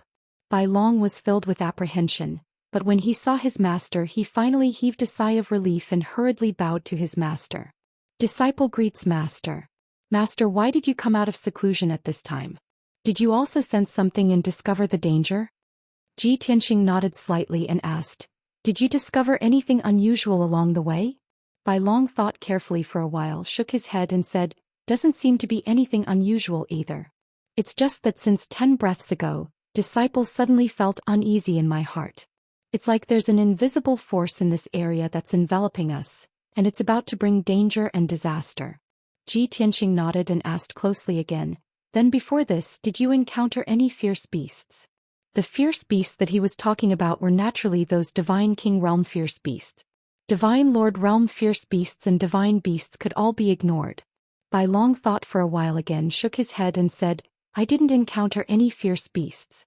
Within 1,000,000 miles that I came over earlier, it was very quiet. Speaking up to here, Bai Long also realized where the problem lay and immediately frowned, his expression changing. That's not right. Fierce beasts are everywhere in this unknown land, and can be encountered every several tens of thousands of miles. How can it be so quiet? He also understood the principle of, there must be something wrong when things are abnormal, and immediately guessed that this matter was very abnormal and there must be something fishy. Ji Tianxing nodded again and said, that's right. There should be fierce beasts everywhere in this place, but they suddenly disappeared without a trace. Then there are only two possibilities. One is that those fierce beasts got the news in advance, so they deliberately avoided us. The other possibility is that a god-emperor-level fierce beast has descended here, and those ordinary fierce beasts have long fled in fear. As expected. Before Bai Long could nod and express his agreement with his master's analysis. In the vast world ahead, above the lush primeval forest, 5 colored clouds suddenly surged out, covering the sky and the sun. Not only in front but on the left, right and rear of the god-slaying battleship, thick fog also surged out from the mountains and forests, surging and surging, covering the sky. In the blink of an eye, endless 5-colored clouds formed a fog area of 100,000 miles, surrounding the god-slaying battleship. Chapter 45-23. The 5-colored clouds sealed the space within a radius of 100,000 miles. A formless divine might of heaven and earth and the intense pressure of a god-emperor instantly enveloped the god-slaying battleship. The power of heaven and earth was like 2 giant palms that clenched and squeezed the god-slaying battleship, causing its movements to become sluggish. Even White Dragon could clearly sense that this was definitely the attack of a god-emperor. He did not panic in the face of danger. He hurriedly controlled the god-slaying battleship to stop in the sky and focus on forming a shield to prevent the battleship from being attacked. Master, what should we do? While controlling the god-slaying battleship, White Dragon did not forget to ask Ji Tianxing what plan he had in mind so that he could cooperate. But Ji Tianxing waved his hand, indicating for him to calm down and not worry too much. Because he had sensed that the one who had cast the 5-colored fog was indeed a god-emperor-level beast. But the other party only had a strong sense of enmity and no obvious killing intent. It was as if he had intruded into the other party's territory and angered the other party, so the other party would definitely teach him a painful lesson. But the two parties did not know each other and there was no deep hatred between them, so the other party might not kill him. Seeing Ji Tianxing's confidence and calmness, White Dragon's worry was greatly reduced. Since his master was not moving, he would not act rashly either. He only controlled the god-slaying battleship and focused on forming a shield. A moment later, the 5-colored clouds that blotted out the sky formed a massive fortress that merged with the heavens and earth for 1,000,000 miles. It was impregnable. At this moment, in the sky in front of the battleship, a giant golden beast that was 10,000 feet tall walked out of the clouds. It was different from the various divine beasts that Ji Tianxing had seen before. Most of them were covered in feathers or scales. This giant beast's appearance was very similar to a long-armed ape. Its entire body was covered in golden fur mixed with black and purple stripes. Its body was covered in a layer of hazy light. It stood on 2 feet like a human, but it had 4 arms that hung naturally below its knees. Its thick and long tail coiled around its waist like a belt. His broad face had the same subtle expression as a human's, with a hint of majesty and sternness. It stood in the sky with its wide legs and colorful clouds above its head. It looked down at the god-slaying battleship with cold hostility in its brown eyes. Ji Tianxing was certain that the giant beast in front of him was not a gibbon, nor was it an ape he had seen before. Although it didn't look as mighty as those ape-type divine beasts and exotic beasts, and even looked a little like it had returned to its original state, it didn't look as majestic as those ape-type divine beasts. However, it was a genuine god emperor. It had long fused with the power of the heavenly Tao and condensed its Daoist rhymes.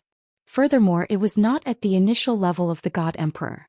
It had condensed at least 4 Daoist rhymes and was an expert in the middle level of god emperor. White Dragon looked up at the golden-haired ape and asked Ji Tianxing quietly, "Master, we've seen all kinds of ape-type demon beasts and divine beasts before. There are at least 800 of them if not 1,000. All of them look mighty or ferocious and domineering. Why does this god emperor golden-haired ape look a little ordinary? It's not domineering and ferocious?" Ji Tianxing asked calmly, "Have you ever thought about why this place is called the Star of Origin? This golden-haired ape in front of us, has it lived for more than 100,000 years?" White Dragon was stunned for a moment, then came to a realization and nodded. "Master, you're right. This is the Star of Origin. It's the origin of the universe and the peak of all things in the world. It was possible that all the apes in the universe had originated from this place. This golden-haired ape might be the ancestor of all the apes in the world." Of course, these were all White Dragon's conjectures and could not be confirmed. Ji Tianxing did not intend to explain further.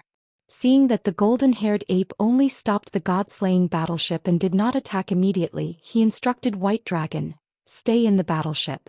I'll put it away and meet it personally to see what it wants." "Master, be careful." Hearing that his master wanted to face the golden-haired ape alone, White Dragon was somewhat worried. He hurriedly shouted, "We have nothing to do with it. You don't have to waste time with it. If things don't go well, you should leave this place and escape from its entanglement." As a disciple, he obviously could not use the words "run if you can't beat it" to persuade his master. Ji Tianxing nodded, and with a flash he left the battleship and appeared in the sky. Immediately following that, the god-slaying battleship rapidly shrank into a point of light and entered his body. In the cloud fortress that spanned 100,000 miles, only Ji Tianxing and the golden-haired ape were left. They faced each other in the sky. Although the difference in size between the two was huge. Compared to the 10,000 feet tall golden-haired ape, Ji Tianxing appeared extremely tiny. However, the golden-haired ape's pupils constricted as it stared at Ji Tianxing. It first flashed a look of surprise before it turned serious. Clearly, the golden-haired ape had noticed something from Ji Tianxing. It originally believed that the owner of the battleship that had silently intruded into its territory was a powerful desolate race god emperor. Although it was not much stronger than it, it was at least not weaker than it. However, it never expected that the owner of the divine battleship was not a member of the desolate race, but a foreign race that it had never seen before. More importantly, the foreign race god emperor in front of it seemed to have condensed 2 Tao charms, but he had an aura that was in no way weaker than it. Although the golden-haired ape was a divine beast and had not been educated, it did not mean that it did not have intelligence. It could also see some clues and sense that Ji Tianxing wasn't simple. Just as the golden-haired ape was sizing up Ji Tianxing took the initiative to speak. "Your Excellency, what are your intentions for setting up an ambush here?"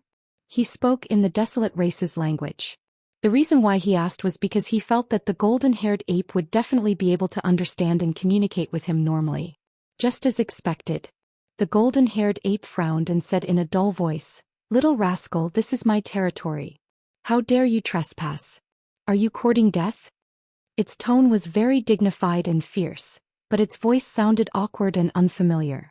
Clearly, it could speak the desolate race's language, but it did not usually speak it, resulting in its awkward pronunciation. Ji Tianxing cupped his hands at it and said with an indifferent expression, "This emperor is just passing by and has no intention of offending you. Your Excellency, please let me pass. This emperor will leave as soon as possible and will not stay any longer." Although the golden-haired ape's tone was unfriendly, he did not take it to heart. He did not want to create unnecessary trouble and waste time. However, the golden-haired ape did not have any intention of letting things go. It grinned and revealed a sneer. "Kid, you are an outsider, right? Her. You probably have not heard of my name, Skyrending. You dare to leave unscathed after trespassing into my territory? Today, if you do not leave something behind, don't even think of leaving." Tianxing frowned as a cold beam flashed in his eyes. He thought to himself, this golden-haired ape wants to rob me? From the looks of it, it should be at the middle stage of the God Emperor, having condensed 4 to 5 Dao charms. If I were to fight it, it should not be difficult for me to escape unscathed. Chapter 45-24. Tianxing had already made up his mind. However, before the golden-haired ape made his move, he was still willing to communicate with him. Perhaps he could get more useful information. For example, what secrets did this unknown land have? Oh. Then tell me, what do you want to rob? Tianxing raised his eyebrows and sneered as he looked at the golden-haired ape. The golden-haired ape stared at him for a while before saying, "Where's your ship? Hand it over. You don't even think about leaving. Come back with me first. I'll only let you go after 100 years. Tianxing's eyes flashed with astonishment and confusion. He thought the golden-haired ape would rob him of some cultivation resources or treasures. At the very least, it would be some kind of secret manual. He didn't expect the golden-haired ape to rob him of his god-slaying battleship and lock him up for 100 years. Forgive me for speaking bluntly, but that battleship is only a top-grade king-level item. It's not even an emperor-level artifact. What do you want it for? Tianxing looked at the golden-haired ape and asked the question in his heart. The golden-haired ape obviously wouldn't tell him the answer. He shouted fiercely, "Why do you care what I want? I'll take it for fun." "Can't I take it for fun?" Tianxing felt that this golden-haired ape didn't seem like a mid-level god emperor. He didn't have that kind of dignity and shrewdness. Maybe it's because he hasn't been educated, so he doesn't have any schemes or shrewdness? He guessed. Seeing that the golden-haired ape was serious and didn't seem to be joking, he asked again, "Then why do you want me to stay for 100 years?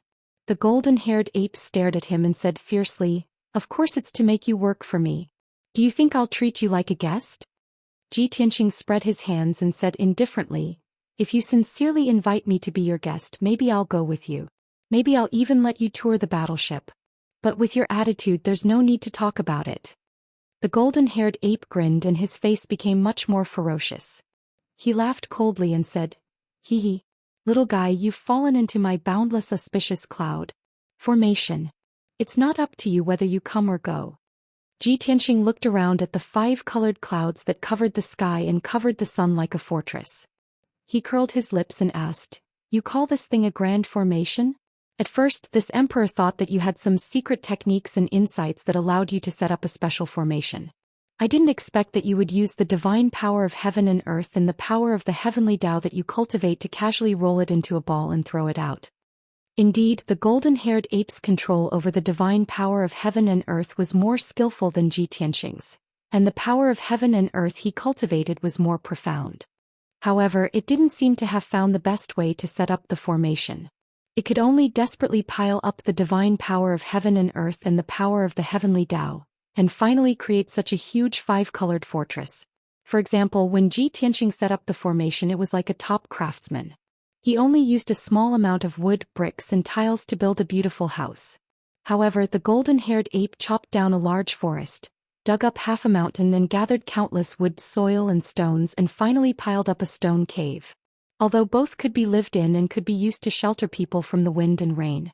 However, the difference in appearance was too big and the practicality was also very different. The golden-haired ape obviously knew its weaknesses and shortcomings. After being mercilessly attacked by Tianxing, it was instantly embarrassed and angry. "Bastard! How dare you look down on my boundless auspicious cloud? I'll let you see its power now." Probably because it was a little guilty, it didn't say anything about the formation and was about to attack angrily. However, before it could control the formation to attack Tianxing had already made the first move. He used a secret technique to form a giant sword that was thousands of feet long, and pierced it towards a certain cloud in the northwest direction. Swoosh! With a flash of golden light, the sword that was thousands of feet long instantly pierced through the thick condensed 5-colored cloud, and pierced a big hole in the fortress. The golden-haired ape thought that the formation that was meticulously developed and powerful was actually so weak in front of Ji Tianxing. It was stunned and looked at Ji Tianxing in disbelief. It even forgot to control the formation. On the other hand, after Ji Tianxing's sword pierced through the boundless auspicious cloud formation, he looked at the golden-haired ape and smiled. "This is your so-called formation?" The golden-haired ape's face was full of awkwardness and shame. Originally, it was prepared to attack, but after seeing how powerful Ji Tianxing's formation skills were, it could only dismiss the idea of controlling the formation. After all, even if it controlled the formation to attack Ji Tianxing would be able to easily break it. At that time, its formation would be broken into pieces. That would be too embarrassing and embarrassing. The golden-haired ape cast a spell to withdraw the formation and used its powerful aura to suppress Ji Tianxing. It said in a fierce tone, "Brat, even if I don't use the formation, I can still kill you easily." As it said that, it raised its 4 strong arms and drew on the divine power of heaven and earth, condensing it into an earth-shattering divine skill that charged towards Ji Tianxing. Zhoush. The vast and mighty divine power of heaven and earth formed several light pillars that were tens of thousands of feet long. With the power to destroy everything, they fell from the sky and smashed towards Ji Tianxing. The sky around Ji Tianxing was squeezed out by the light pillars and cracks appeared in the void. The mountains and earth beneath his feet were also cracked and turned into ruins. Danger descended, but Ji Tianxing was not afraid and did not move an inch. He raised his palms and drew on his mighty divine power, supplemented by hundreds of divine Dao laws and heavenly Dao divine power, and struck out 2 giant palms that blotted out the sky. Boom! Crack! In the next moment, the 2 giant golden palms collided with the 6 5-colored light pillars, creating a deafening explosion that reverberated between heaven and earth. The violent shockwave carried thousands of fragments of divine light and spread out in all directions, sweeping through hundreds of thousands of miles of mountains and valleys. Suddenly, all the mountains in this area were flattened and the vast forest was instantly reduced to ashes. Such an earth-shattering commotion could be heard from hundreds of thousands of miles away, and they could also sense the terrifying divine power fluctuations. Thus, those ferocious beasts and divine beasts that were hiding nearby and observing in the dark all fled into the distance in panic. At the center of the explosion, Ji Tianxing and the golden-haired ape were safe and sound. They were still tens of thousands of feet apart, facing each other in the sky. Ji Tianxing looked askance at the golden-haired ape, a hint of a smile on his lips. He asked, "This is your true strength? If that's the case, then you must be dreaming if you want to keep me here." The golden-haired ape's face twisted in anger and embarrassment. It bared its teeth and glared at Ji Tianxing, but it did not know how to refute. It had no choice. It was a mid-level god emperor and had only condensed 5 Daoist rhymes. Although its strength was far higher than Ji Tianxing's, the 2 of them were evenly matched in terms of combat strength. Ji Tianxing continued, "You and I don't know each other, nor do we have any enmity. Since you can't do anything to me, then let's part ways here. There's no need to waste any more time." With that, Ji Tianxing turned to leave. However, the golden-haired ape roared and blocked his path again. "Don't even think about leaving." Chapter 45-25. The golden-haired ape roared and teleported hundreds of miles in a flash, blocking Ji Tianxing's path. Ji Tianxing frowned. His expression was cold as he asked in a low voice, "You don't want to admit defeat? Do you want to fight to the death before you stop?" The golden-haired ape grinned and sneered in disdain. "You want to fight to the death with me? You have to have the right to do so. If I didn't have other methods and preparations, why would I attack so easily? How would I have the confidence to keep you here?" Ji Tianxing raised his eyebrows. He sensed that the situation was not good. The golden-haired ape knew that it could not defeat him, but it was still so confident. There must be something else. As expected, Ji Tianxing quickly detected that in the sky behind him, there was a hidden aura approaching at an extremely fast speed. That aura was very strong. It must be a god-emperor realm powerhouse, and it was not weaker than the golden-haired ape. "I see." Ji Tianxing instantly understood.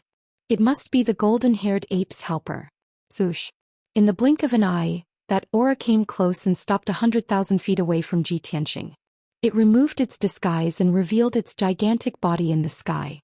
This was also a giant beast from the ancient era. Its body was 100,000 feet long, and its appearance was ferocious and ferocious. Its appearance was like a divine dragon, but its entire body was purplish-black. It was covered in thick scales and its back was full of spikes. It did not have 4 or 5 claws like a divine dragon. Instead, it was like a centipede with 2 rows of 18 sharp claws and a pair of black bone wings. Its slender tail was very sharp and had barbs like a scorpion. Its huge head was a little flat and wide like a python's head. There was a huge red tumor on its forehead and a pair of horns on its head. It stood in the sky and looked down at Ji Tianxing. Its pair of huge green eyes revealed a chilling light and intent. Ji Tianxing turned around and stared at the ugly dragon-shaped vicious beast, sizing it up. Just as he had guessed, this ferocious beast was at the middle level of God Emperor, and it had at least 5 Daoist rhymes. Its strength was slightly stronger than the golden-haired ape. Moreover, there was a difference in temperament between the two. The golden-haired ape's power attribute leaned towards holy, light, and majestic aura. It was a divine beast. The temperament of this dragon-shaped beast was sinister, ruthless, and bloodthirsty. It did not seem like a divine dragon but more like a venomous snake. Ji Tianxing's expression did not change. He looked at the golden-haired ape and sneered, "No wonder you dare to boast that you want to keep me here with your little strength and tricks. It turns out that you have already ambushed a helper. However, I find it a little strange. Why are there 2 God Emperor-level beasts in this unknown place? As the saying goes, a flash cannot accommodate 2 tigers, unless one is male and the other is female. If the 2 of you are jointly in charge of this territory unless you ha ha ha." Although it was a sneer, it was filled with mischief and ridicule. Both the golden-haired ape and the dragon-shaped beast were enraged, their bodies bursting with anger. The dragon-shaped beast in particular was glaring angrily. Purple flames burned all over its body, revealing its murderous intent. It glanced at Ji Tianxing, then at the golden-haired ape and said, "Sky Splitter, I told you before, why waste your time and breath on this person? From the beginning, you and I should have joined forces to severely injure him before bringing him back to be sealed." As it spoke, the dragon-shaped beast released a 5-colored poisonous fog that covered the sky, covering a radius of 30,000 miles. It also released the heavenly Tao's divine power to suppress Ji Tianxing. It clearly did not have much patience. It only wanted to use the simplest and most violent method to quickly capture Ji Tianxing. The golden-haired ape hesitated for a moment and could not help but remind, "Yanli, don't underestimate this flood tribe member. He is not weaker than me." The dragon-shaped beast named Yanli snorted disdainfully. Clearly, it did not take Ji Tianxing seriously, nor did it take the golden-haired ape's reminder to heart. After all, it was slightly stronger than Sky Splitter. Sky Splitter could not defeat Ji Tianxing, but that did not mean it could not. Swoosh swoosh swoosh. Sky Splitter had also accumulated a vast amount of divine power and used a powerful killer move. It released hundreds of divine power light pillars that blasted towards Ji Tianxing. Not only did Yanli release purple lightning and 5-colored poisonous swords, but it also released dozens of golden whirlwinds that blocked all of Ji Tianxing's escape routes. Moreover, it stretched out its sharp claws and pounced towards Ji Tianxing, launching the most ferocious attack. Sky Splitter and Yanli attacked at the same time, attacking Ji Tianxing from the front and back. Immediately, the surrounding tens of thousands of miles became a dazzling battlefield. Ji Tianxing hurriedly took out the Sword of Burial of Heaven and used the omnidirectional shadows to block and counterattack. This area was enveloped by 5-colored divine light. It was chaotic and could not be seen with the naked eye. All kinds of divine light shadows collided fiercely in the sky, creating deafening explosions that shook the heavens and the earth. Ji Tianxing and his 9 doppelgangers cooperated perfectly and had unparalleled teamwork. They worked together to form a battle formation and gathered their strongest power to form a defensive shield, trying their best to block Sky Splitter and Yanli's attacks. However, Sky Splitter and Yanli also cooperated very well and their strength was deeper. This unknown land was their territory, and they had the home field advantage when fighting here. They had an endless supply of power. After the 2 sides exchanged a few hundred blows, Ji Tianxing's divine power was quickly depleted, and his combat ability began to decline. He was gradually unable to hold on. With his strength and methods, he had a chance to remain undefeated against Sky Splitter and Yanli alone. However, if Sky Splitter and Yanli joined forces to deal with him, he would only be defeated. There was absolutely no chance of victory. However, even if he was defeated, he could guarantee his own safety. At most he would suffer some light injuries and his life would not be in danger. Skysplitter and Yen Li's combat ability was very strong, and their innate abilities were also very powerful. They were not like the desolate race experts of the various temples who lacked combat experience. As ferocious beasts and divine beasts, they had fought their way out of the encirclement of beasts since they were young, and had experienced countless battles. However, they were not good at setting up arrays, nor did they have brilliant joint attacks, nor did they refine powerful emperor-level divine weapons. This was their biggest shortcoming and flaw. Therefore they could defeat Ji Tianqing, but they might not be able to trap and capture him. After the two sides exchanged nearly 100 blows, Ji Tianqing began to change his strategy. He no longer blindly defended and resisted and began to retreat as he fought. He constantly shifted the battlefield and fled towards the east. Skysplitter and Yen Li saw through his intentions and plans, and they sped up the pace of their attacks. They pursued him relentlessly without any regard for the cost. They were well aware that Ji Tianqing's strength was inferior to theirs, but he was proficient in all kinds of divine powers. He could use all kinds of methods to dodge and break down their attacks. Once Ji Tianqing escaped from the encirclement, both sides would be more than 300,000 miles apart. Then it would be very difficult for them to capture Ji Tianqing again. Therefore, while Yen Li desperately tried to intercept Ji Tianqing, he also used his divine powers to send a message. He ordered the ferocious beasts and divine beasts that were lying in ambush in advance to quickly form an encirclement. Chapter 45-26. Unknowingly an hour had passed. Ji Tianqing had already exchanged more than 3,000 moves with Lai Tian and Yen Li. He had used all kinds of divine abilities and consummate skills once. The battlefield had also shifted 8 million miles, leaving behind countless ruins along the way. Lai Tian and Yen Li had only expended a large amount of divine power, leaving a dozen wounds on their huge bodies. These minor injuries were nothing to them. It didn't affect them from continuing to fight. On the contrary, Ji Tianqing's situation wasn't too good. Not only did he expend a large amount of divine power, but his body was also injured. Of course, it was still considered a minor injury. It hadn't reached the stage of serious injury, so it didn't affect his combat power much. But this was only temporary. If he couldn't get rid of Lai Tian and Yen Li's pursuit, his divine power would be exhausted sooner or later, and his injuries would continue to worsen. In desperation, Ji Tianqing could only look for an opportunity. At the cost of adding 2 more wounds, he fought for time to use so close, yet worlds apart consummate skill. Swish. His body flashed with white light and he instantly disappeared without a trace. Lai Tian and Yen Li were shocked as they revealed a look of disbelief. Under the suppression of their divine power, the surrounding tens of thousands of miles of space was sealed. Ji Tianqing actually teleported away. This was simply too unbelievable. In the next moment, Ji Tianqing appeared 100,000 miles away, temporarily getting rid of Lai Tian and Yen Li's suppression.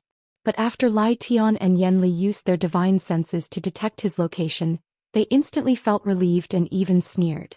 Because they had already arranged more than 1,000 godly king realm ferocious beasts and divine beasts to intercept in 3 directions, forming a huge encirclement. If Ji Tianqing teleported to the east to escape, he would only fall into their trap.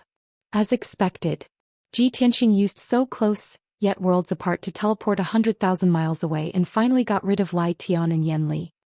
He didn't expect that after flying for another 10,000 miles, his divine senses would detect a group of godly king realm ferocious beasts in front of him. They were charging over with murderous intent. There were more than 100 ferocious beasts. They weren't charging in a disorderly manner but in an orderly manner. They even lined up in a line of defense. Evidently, the ferocious beast had received an order to intercept him. Ji Tianqing extended the senses of his soul to the left and right. He discovered that there were 2 more groups of God King feral beasts hurrying over as well. 3 batches of ferocious beasts, nearly 500 of them, blocked his path. Ji Tianqing frowned. His eyes flashed with killing intent as he continued to fly forward.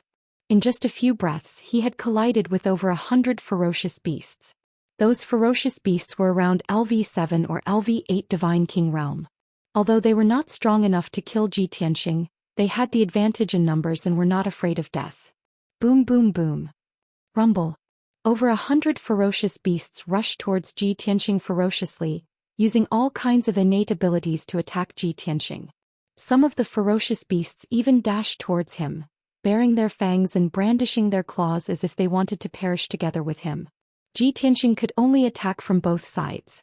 His right hand wielded the sword of burial of heaven, using all kinds of sword skills, while his left hand punched out a sky full of fist radiance and palm shadows. The two sides clashed fiercely, creating earth-shattering explosions and destructive shockwaves. Tianxing was like a burning meteor smashing into the mountains and forests. Those God-King ferocious beasts were like mountains and forests that were smashed into pieces and burned into ashes. In just one exchange, 6 ferocious beasts were mercilessly smashed into pieces by Tianxing. After 2 rounds, another dozen ferocious beasts were slashed into pieces by his sword. Those ferocious beasts fought with all their might, but they could not hurt Tianxing at all.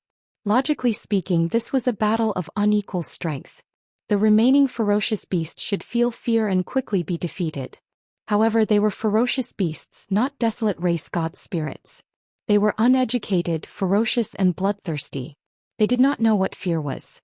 Even though their companions were constantly being killed and smashed into pieces by sword beams, they did not stop attacking and charging. This was the reason why Lai Tian and Yan Li put them in an important position. No matter how strong Tianxing was, it was difficult for him to break out of the encirclement in a short period of time when he was surrounded by a group of ferocious beasts that were not afraid of death. Even if he was strong and had all kinds of means, he would be able to break out of the encirclement in 10 breaths, breaking through the encirclement of the ferocious beasts. However, the purpose of the ferocious beasts charging was to delay for 10 breaths of time. This 10 breaths of time was enough for Lai Tian and Yan Li to rush over and intercept Tianxing again. Kid, don't even think of escaping. Stay behind. You can't escape.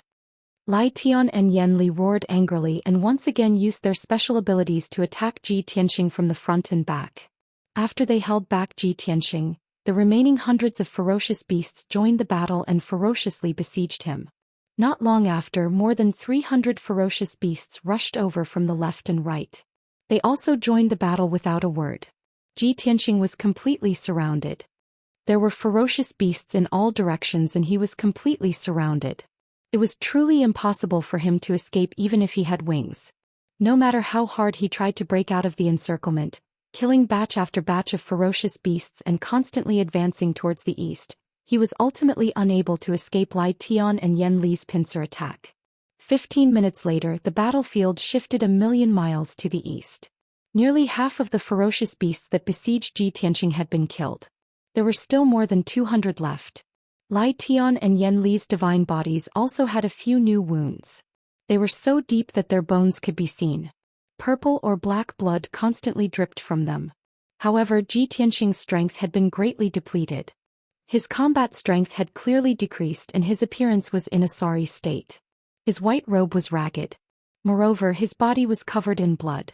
His wounds had worsened. At this moment, the battle between the two sides finally stopped. Tianxing held the sword of burial of heaven in his hand. He stood in the sky and panted silently. He used his energy to nurse his wounds and restore his god power quickly. Lai Tian and Yan Li stood in front of him and behind him. They were 100 miles away from him, but they had always locked on his aura. More than 200 ferocious beasts that were lucky enough to survive also surrounded him from all directions. They bared their fangs and glared at him with murderous eyes. Yan Li opened its mouth to talk. Its cold eyes gazed at Tianxing. It spoke in a low, dignified voice. Kid, you've lost. Just give up. Tianxing wore an emotionless face. He didn't answer, but he secretly treated his wounds. Lai Tian saw that Zhou Xian's attitude was still tough and he didn't want to give in. He advised him. Although I admit that you're strong and gifted, you should know that. However, you should be aware that if you continue fighting, you will definitely lose your life. This is our territory. We have countless people. They're not afraid of death. Surrender. It's not our intention to kill you. You just need to follow us back and complete our mission. We promise to return your freedom and let you go. Chapter 45-27. Even though Tianxing's injuries were getting worse and he was surrounded by Lai Tian and Yan Li, he was still calm. In fact, if Lai Tian and Yan Li wanted to kill him, he would use his trump card. If he tried his best, he still had the chance to escape. Although Lai Tian and Yan Li were strong, they had obvious weaknesses. They didn't know many supernatural techniques. They were good at fighting, but they weren't good at sealing and chasing. Today Lai Tian and Yanli had the upper hand. They had the upper hand, but they didn't kill him. They still wanted to persuade Ji Tianxing to surrender. This caused Ji Tianxing to be suspicious. What exactly was their true objective? You don't want to kill me, but you want to take me back.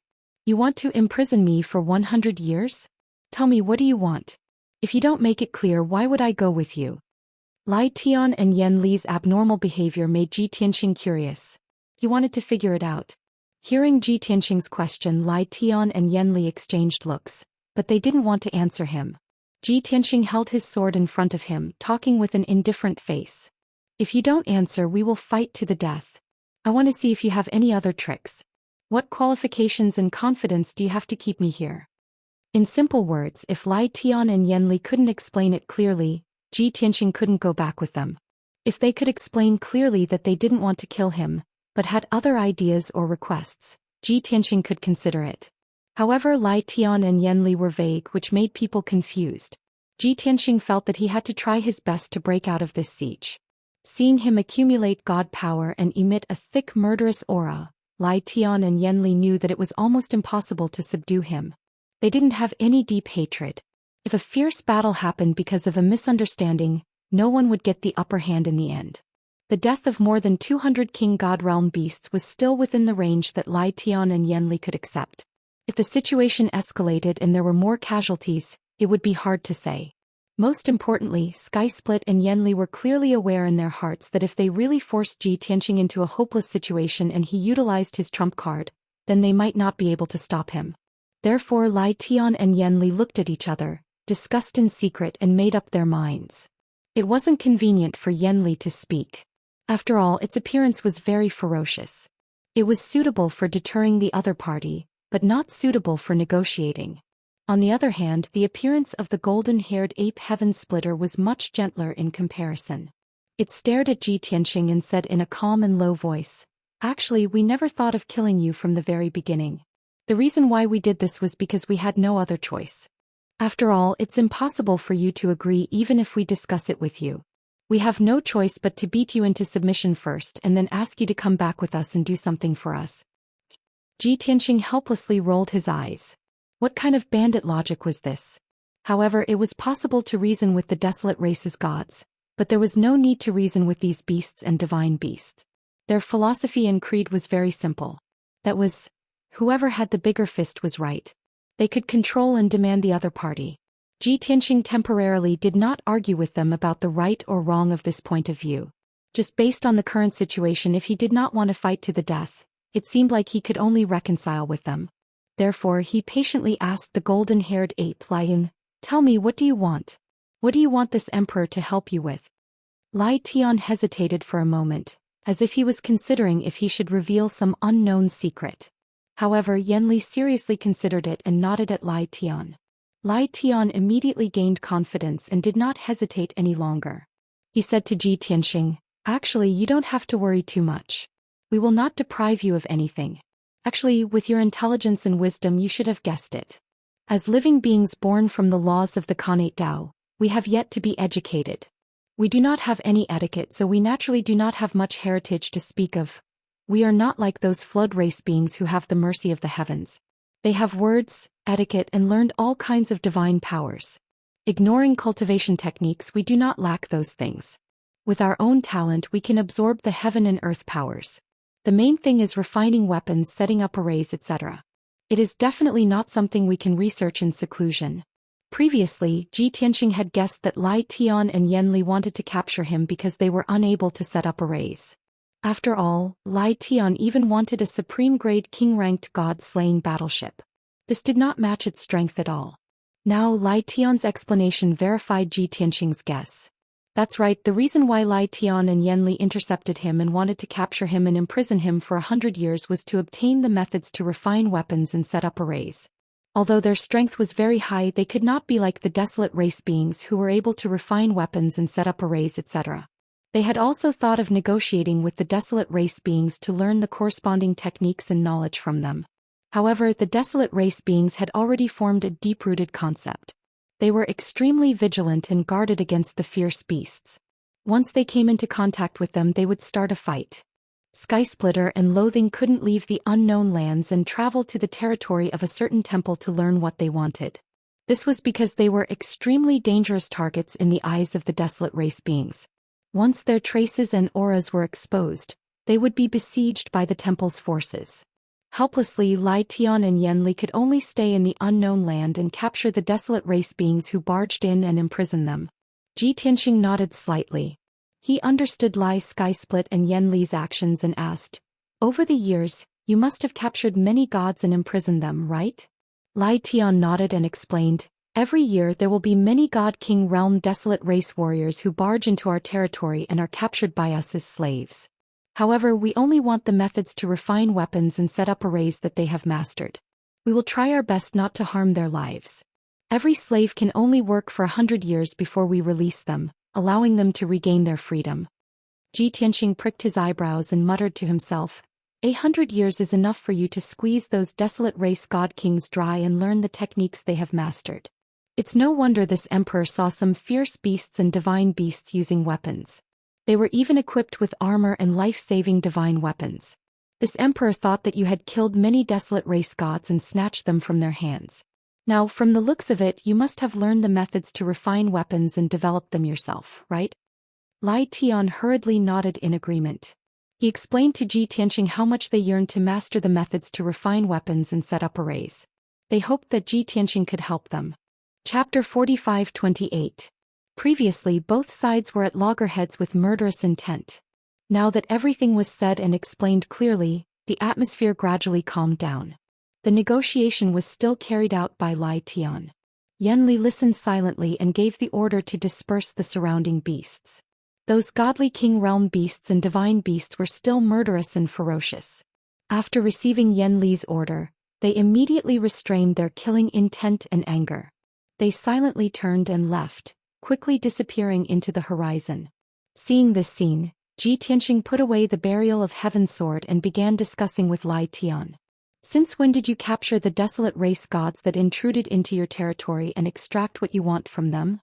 "About 1,000 years ago." Sky Splitter answered without hesitation. "Before that, we could rely on our own talent and bloodline to cultivate and become stronger. But later, more and more desolate race gods intruded into our territory, wantonly plundering our cultivation resources and killing our people. Although our people are not weak and have all kinds of innate abilities and ultimate skills, they are not weak. But compared to those desolate race gods, we are always at a disadvantage. Over countless years, our people have fought countless battles with the desolate race gods, but we have lost more than we won. We know the crux of the problem, but we are powerless to change it. Or rather, we are unable to change it in a short period of time." Ji Tianxing nodded to indicate that he understood and continued.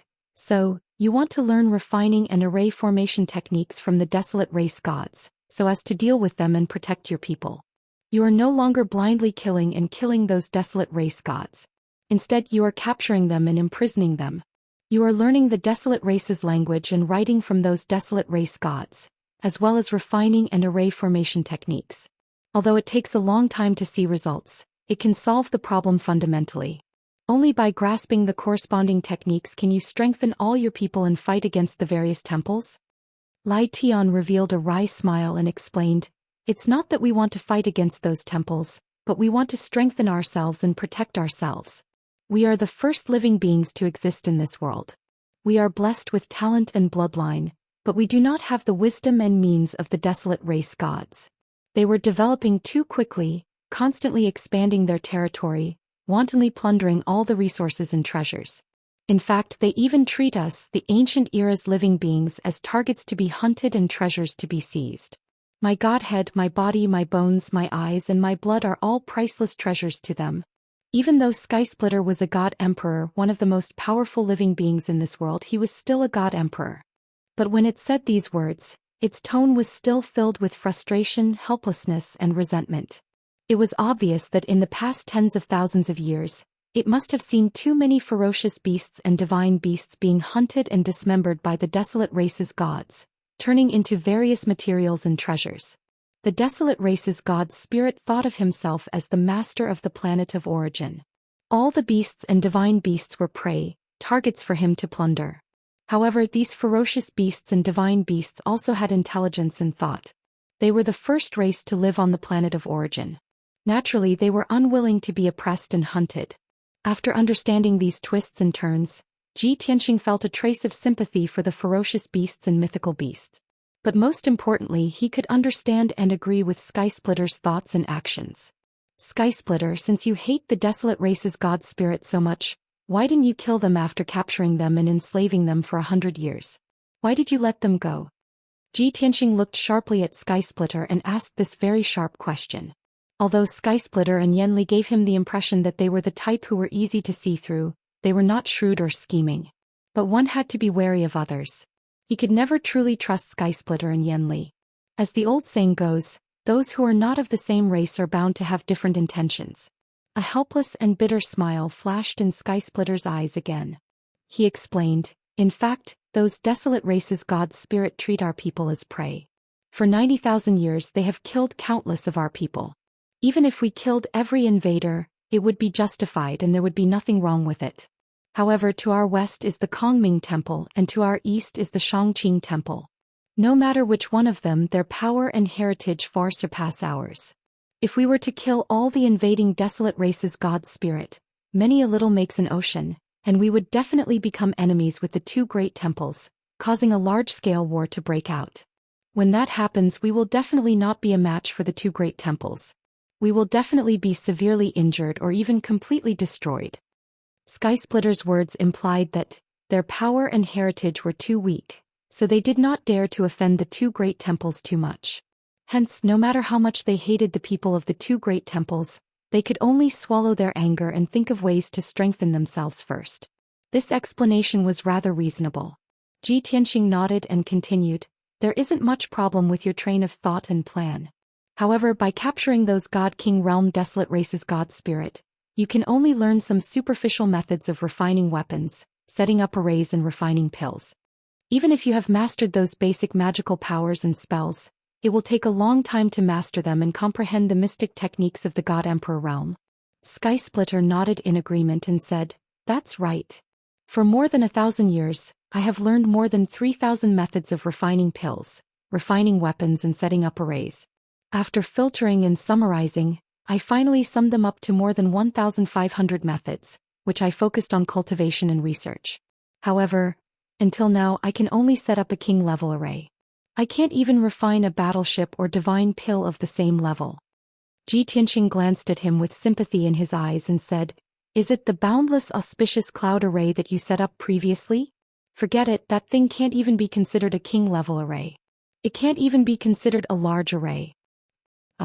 Skysplitter's expression suddenly became very awkward and he felt ashamed. However, in the face of Ji Tianqing, an expert who was proficient in arrays, he could not refute. At this moment, Yanli flew over from afar and said in a low voice, we have explained the matter clearly and you have seen our sincerity. Now please come back with us and help us. Don't worry, as long as you fulfill your promise we will not hurt you.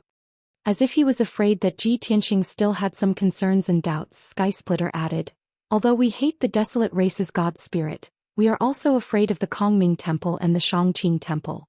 However, we can tell that you are different from them. Furthermore, I have carefully observed the route that you took and I have a bold guess. Not only do you have no relationship with the Kongming Temple, you might even have a grudge against them. After saying that, Skysplitter stared at Ji Tianqing and asked, am I right? Chapter 45-29. Skysplitting's words made Ji Tianqing understand one thing. Before Skysplitting showed up and took action, Skysplitting had been eyeing the god-slaying battleship and secretly following it for a long time. Because of the ample time, Skysplitting could arrange in advance and mobilize so many King God Realm beasts and divine beasts to block Ji Tianqing's path. At the same time, Skysplitting only gave people the impression that it was simple and honest, but it didn't mean that it wasn't shrewd. Skysplitting could infer that Ji Tianqing had enmity with the Kongming Temple through the god-slaying battleship's concealed tracks and route, which was enough to prove that it had the corresponding wisdom and knowledge. Ji Tianqing smiled and said, you don't have to worry about me and the Kongming Temple. The Kongming Temple has a blood feud with you, but we have no enmity with each other. So, if you want to learn the God Emperor's array, alchemy and artifact forging techniques, you can only cooperate with me. On the surface, Sky Splitting and Yanli had defeated Ji Tianqing and forced him to teach them the array artifact forging techniques and array techniques. However, Ji Tianqing had a clear understanding of Sky Splitting and Yanli's mentality. After understanding their situation, he found the initiative instead of being passive. Sky Splitting immediately frowned, while Yanli raised his eyebrows and asked in a low voice, "Cooperate? Don't forget that you should cooperate with us and be used by us." Ji Tianqing sneered and said, "If you still can't adjust your mentality, it will be difficult for me to continue cooperating with you. At worst, we can continue to fight and chase." Yanli's pupils shrank and his body emitted a cold, killing intent. He said in a low voice, "Don't forget that you were defeated by us. Even if we fight again, you are no match for us." Ji Tianqing spread out his hands and said with a smile, "If we fight again, you can't trap me. Try me if you don't believe me." Yanli's anger flared up as if he wanted to fight again. Sky Splitting hurriedly stopped him and advised him to calm down and calm down. "Yanli, don't be impulsive and don't let your emotions affect your decisions. Don't forget that he's the most suitable target we've encountered over the years. If we miss this goal, we might have to wait for another 1,000 years." The targets that Sky Splitter and Loathing were looking for were naturally God Emperor realm powerhouses. It was only from those God Emperors that they could learn Emperor-level alchemy, artifact forging and array formation techniques. On the other hand, the God Emperor of the two temples were all temple masters. Normally, they lived like princes and would not enter the unknown lands even once in a few thousand years. They couldn't possibly charge into the territories of the two great temples to capture those God Emperor-level temple masters. Therefore, Ji Tianqing could be said to be their only chance. No matter how angry Yanli was, he could still distinguish the importance of the matter. He wouldn't ruin his long-term plan just because of a moment of anger. Finally, Yanli calmed down under the persuasion of Heaven Splitter. He remained silent and ignored Ji Tianqing. Sky Splitter personally negotiated with Ji Tianqing and said in a sincere tone, "Your Excellency is already clear about our goal. If Your Excellency insists on defining this as a collaboration, we can also discuss it. However, we need to know what your conditions are. If Your Excellency's conditions and requests are too excessive, then we can't agree. In the end, we can only rely on force to solve the problem." Since Sky Splitter had made a concession, Ji Tianqing naturally had to state his conditions and take advantage of the situation to continue the discussion. Since it's a collaboration, then it must be mutually beneficial and built on the premise of mutual respect. Without these two prerequisites, then there's no point in talking about our collaboration. If you want to learn Emperor-level array formation techniques, alchemy and artifact forging techniques, this Emperor can teach you all these and guarantee that I'll teach you all. However, this Emperor also has a condition, and that is, you need to provide this Emperor with some top-grade artifact forging materials. This Emperor wants to personally forge an Emperor-level artifact. In addition, this Emperor still has important matters to attend to, so I can't stay here for too long. At most, after 3 years, regardless of whether you've learned it or not or how much you've learned, this Emperor will leave." As soon as Ji Tianqing's voice fell, Yanli's eyes widened in anger. Unable to restrain her anger, she shouted coldly, "In your dreams. Is this a collaboration? What kind of *T condition is this? This is too much." Sky Splitter also frowned and couldn't help but raise his long arm to rub his forehead. He revealed a bitter smile to Ji Tianqing and said, "Kid, your request is indeed a little too much. You want us to provide you with top-grade artifact forging materials, and you only want to stay for 3 years. This doesn't seem like you've been defeated, but more like we've been defeated by you." Ji Tianqing had already guessed that they would have this reaction, so he said with a serious expression, "Within 3 years, this Emperor will teach you all 300 types of alchemy, artifact forging and array formation techniques, and I guarantee that I'll teach you all." After speaking, he raised his right hand and formed a seal. With a wave of his hand, hundreds of divine sword lights shot out. Shoo, hu, hu, hu. More than 800 sword lights shot out and crisscrossed in the sky. In a breath's time, they formed a sword net that covered a radius of thousands of miles, forming a sword array. Suddenly, it was as if a huge golden ball of light had appeared between heaven and earth. It was bright and eye-catching. The crisscrossing golden sword lights were extremely sharp and released a frightening sword intent. Seeing Ji Tianqing raise his hand to form a sword array, Sky Splitter and Yanli were stunned. His actions were so relaxed that it was like moving clouds and flowing water. Although the two of them weren't good at arrays, they could tell that it was a supreme-grade king-level sword array. Sky Splitter had studied it for many years and learned how to set up arrays from countless desolate race gods, but he still couldn't set up an exquisite supreme-grade king-level array. However, Ji Tianqing could form a sword array of such a grade with a wave of his hand and a snap of his fingers. It was obvious how profound his array attainments were. Sky Splitter and Yanli were stunned and shocked. They didn't speak for a long time. Ji Tianqing didn't rush them. He looked at them quietly and waited for their answer. As expected.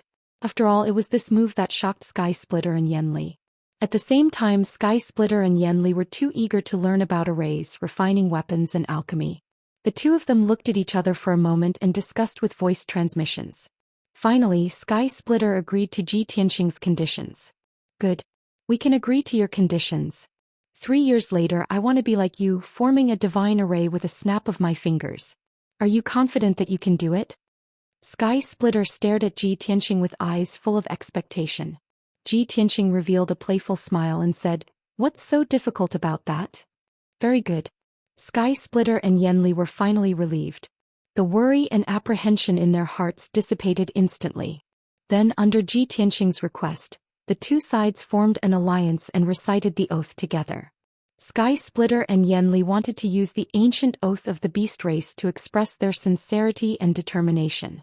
However, under Ji Tianqing's strong request, both sides swore in the name of the Heavenly Way and formed the Heavenly Way Alliance. Chapter 45-30. In fact, to Lai Tian and Yanli, the ancient oath of the beast clan was more intimidating. They were creatures born in ancient times, and their reverence for their ancestors and bloodline was more than anything else.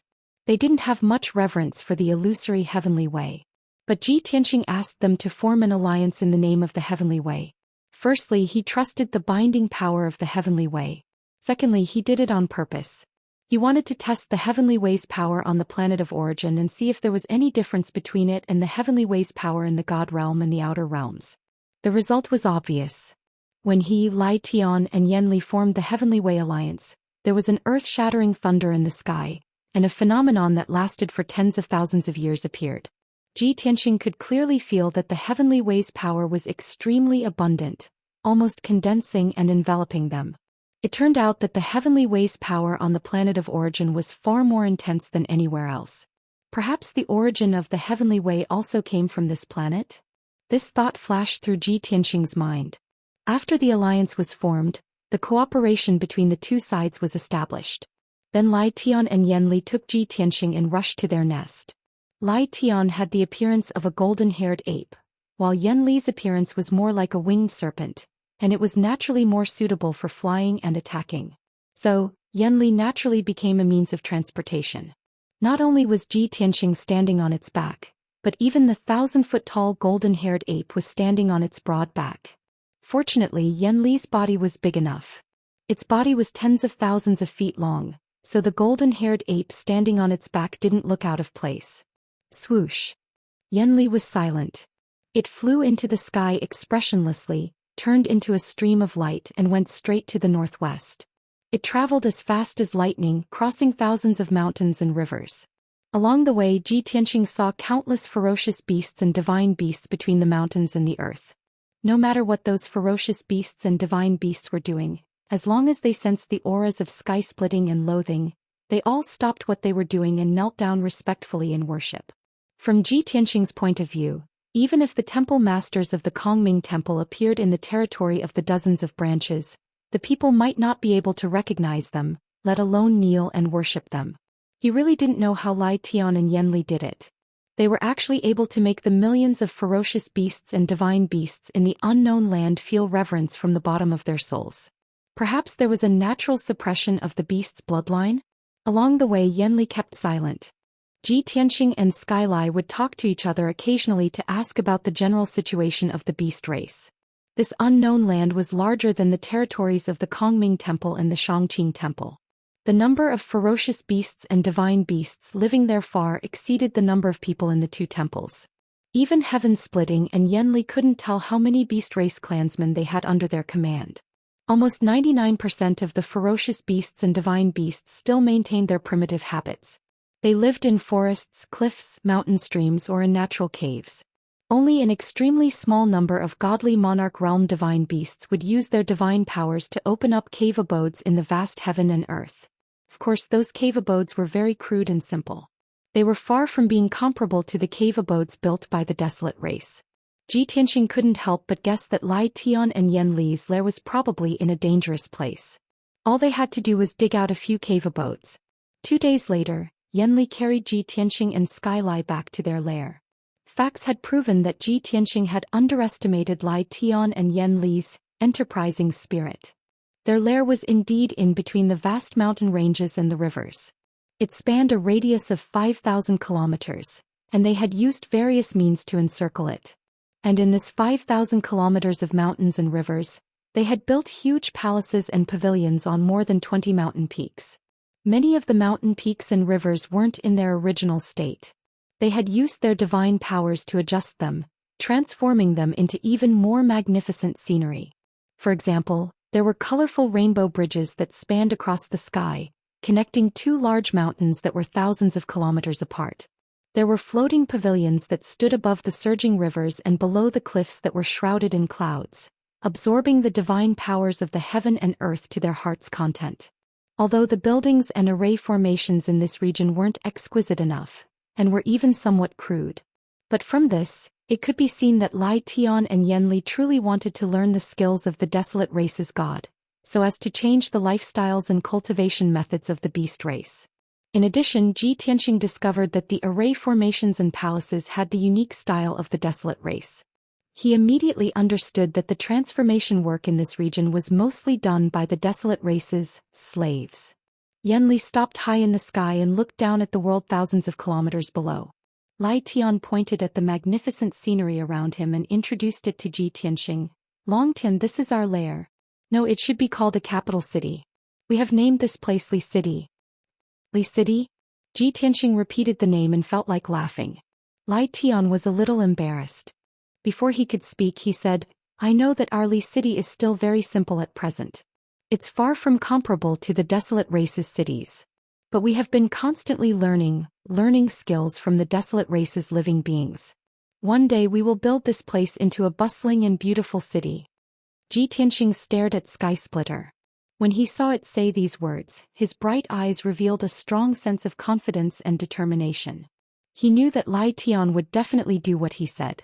However, he could not help but ask, the beast race has their own habits and lifestyles. They have been here since ancient times, so why must you learn the lifestyles of the desolate race? Lai Tian was stunned for a moment, as though he was surprised that Tianxing would ask such a question. However, he still explained seriously, the desolate race has mastered more exquisite skills, making their people's combat strength stronger. We beast race do not want to be bullied, nor do we want to become the prey of the various temples. We can only learn from them and become stronger. Besides, we are also living beings of this world. What's the difference between us and them? What gives them the right to dominate this world while we can only be prey? We can't accept it. If the desolate race can do it, we can do it too. We are equal. Tianxing absolutely believed that Lai Tian's words were from the bottom of his heart. When he said those words, it was a cry from the bottom of his heart. Tianxing fell silent. Lai Tian's words had stirred his heart. Seeing him remain silent, Lai Tian sighed and asked, Do you think that we are just a bunch of uncivilized wild beasts that drink raw meat and drink blood? To think that we are on equal footing with the desolate race, is that really ridiculous? Because of the limitations of our race's bloodline, we are born as lowly wild beasts and should be treated as prey? Before Tianxing could answer, Lai Tian said in a self-deprecating tone, That's right. If you think that way, it's only natural. Because it's not only you, all the desolate race's living beings and even many of my people think so too. Chapter 45-31. The ferocious beasts and divine beasts of unknown lands were all beasts without intelligence. They were equivalent to prey and food. This was the common understanding of the desolate race. In fact, after tens of thousands of years of subtle influence, many ferocious beasts and divine beasts had tacitly agreed on this idea. However, Lai Tian and Yan Li were the strongest among the billions of divine beasts. They were also the patriarchs with the longest lifespans. They had their own ideas and they were completely different from ordinary ferocious beasts and divine beasts. After Sky Splitter finished speaking, Ji Tianqing finally spoke. Maybe all the living beings in the desolate race as well as many of the people under you think so. However, this emperor can understand your thoughts and your determination. There is an ancient saying that all living things have spirits. Maybe in the eyes of the heavenly Tao all living things are the same. They are all equal and there is no difference in status. To this emperor, be it the desolate race or you and the beast race, they are all living things of a different race. And in your eyes this emperor is also a different race. Hence the heavenly Tao is fair. We all have the right to live in this world. The heavens gave the desolate race intelligence and creativity, but gave the beast race powerful bloodlines and the ability to reproduce. These are things that the other party does not have. Furthermore, the heavens give all living things the ability to cultivate and become stronger, but they also give all living things hardship and set a limit to their lifespans. Ji Tianqing's words made Lai Tian's eyes turn gentle as his heart calmed down. He looked seriously at Ji Tianqing and asked, "Is what you said true? In your eyes, is there really no difference between the beast race and the desolate race?" Ji Tianqing sighed and said, "Against the desolate race's god, this emperor has many things that cannot be said. But to all of you this emperor can reveal a little. You only know your own territory and the two divine temples in the east and west. You only know that there is a difference between the desolate race and the beast race. And on this emperor's journey, I have seen at least 8,000 races, if not 10,000. This emperor has seen all kinds of strange races. Who can give those 10,000 races a ranking of superiority and inferiority? Which race is born noble and which race is born lowly? None. Under the heavenly Tao all living things have spirits and all living things are equal." Upon hearing the last sentence, not only was Lai Tian stunned, but even Yan Li's body trembled. The look in their eyes changed as they silently muttered those words. All living things have spirits and all living things are equal? Lai Tian and Yan Li were silent, as if they were carefully pondering over the meaning of those words. After a long while, Sky Splitter smiled and said, "I'm even more certain now that cooperating with you is the wisest choice." Li did not say a word but nodded its head. Moments later, Li landed on the tallest mountain peak of the mountain range. Covered the mountain of the desolate race. Of the Li. There were several buildings. There were several of them, of course, of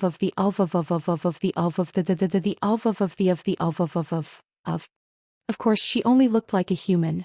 In fact, she was still imitating the body of a desolate race being.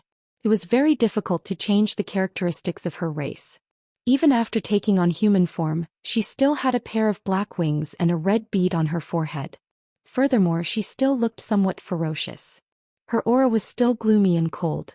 Lai Tian's true form was a 10,000 feet tall golden-haired ape, so it was not suitable for him to move about in the palaces and buildings.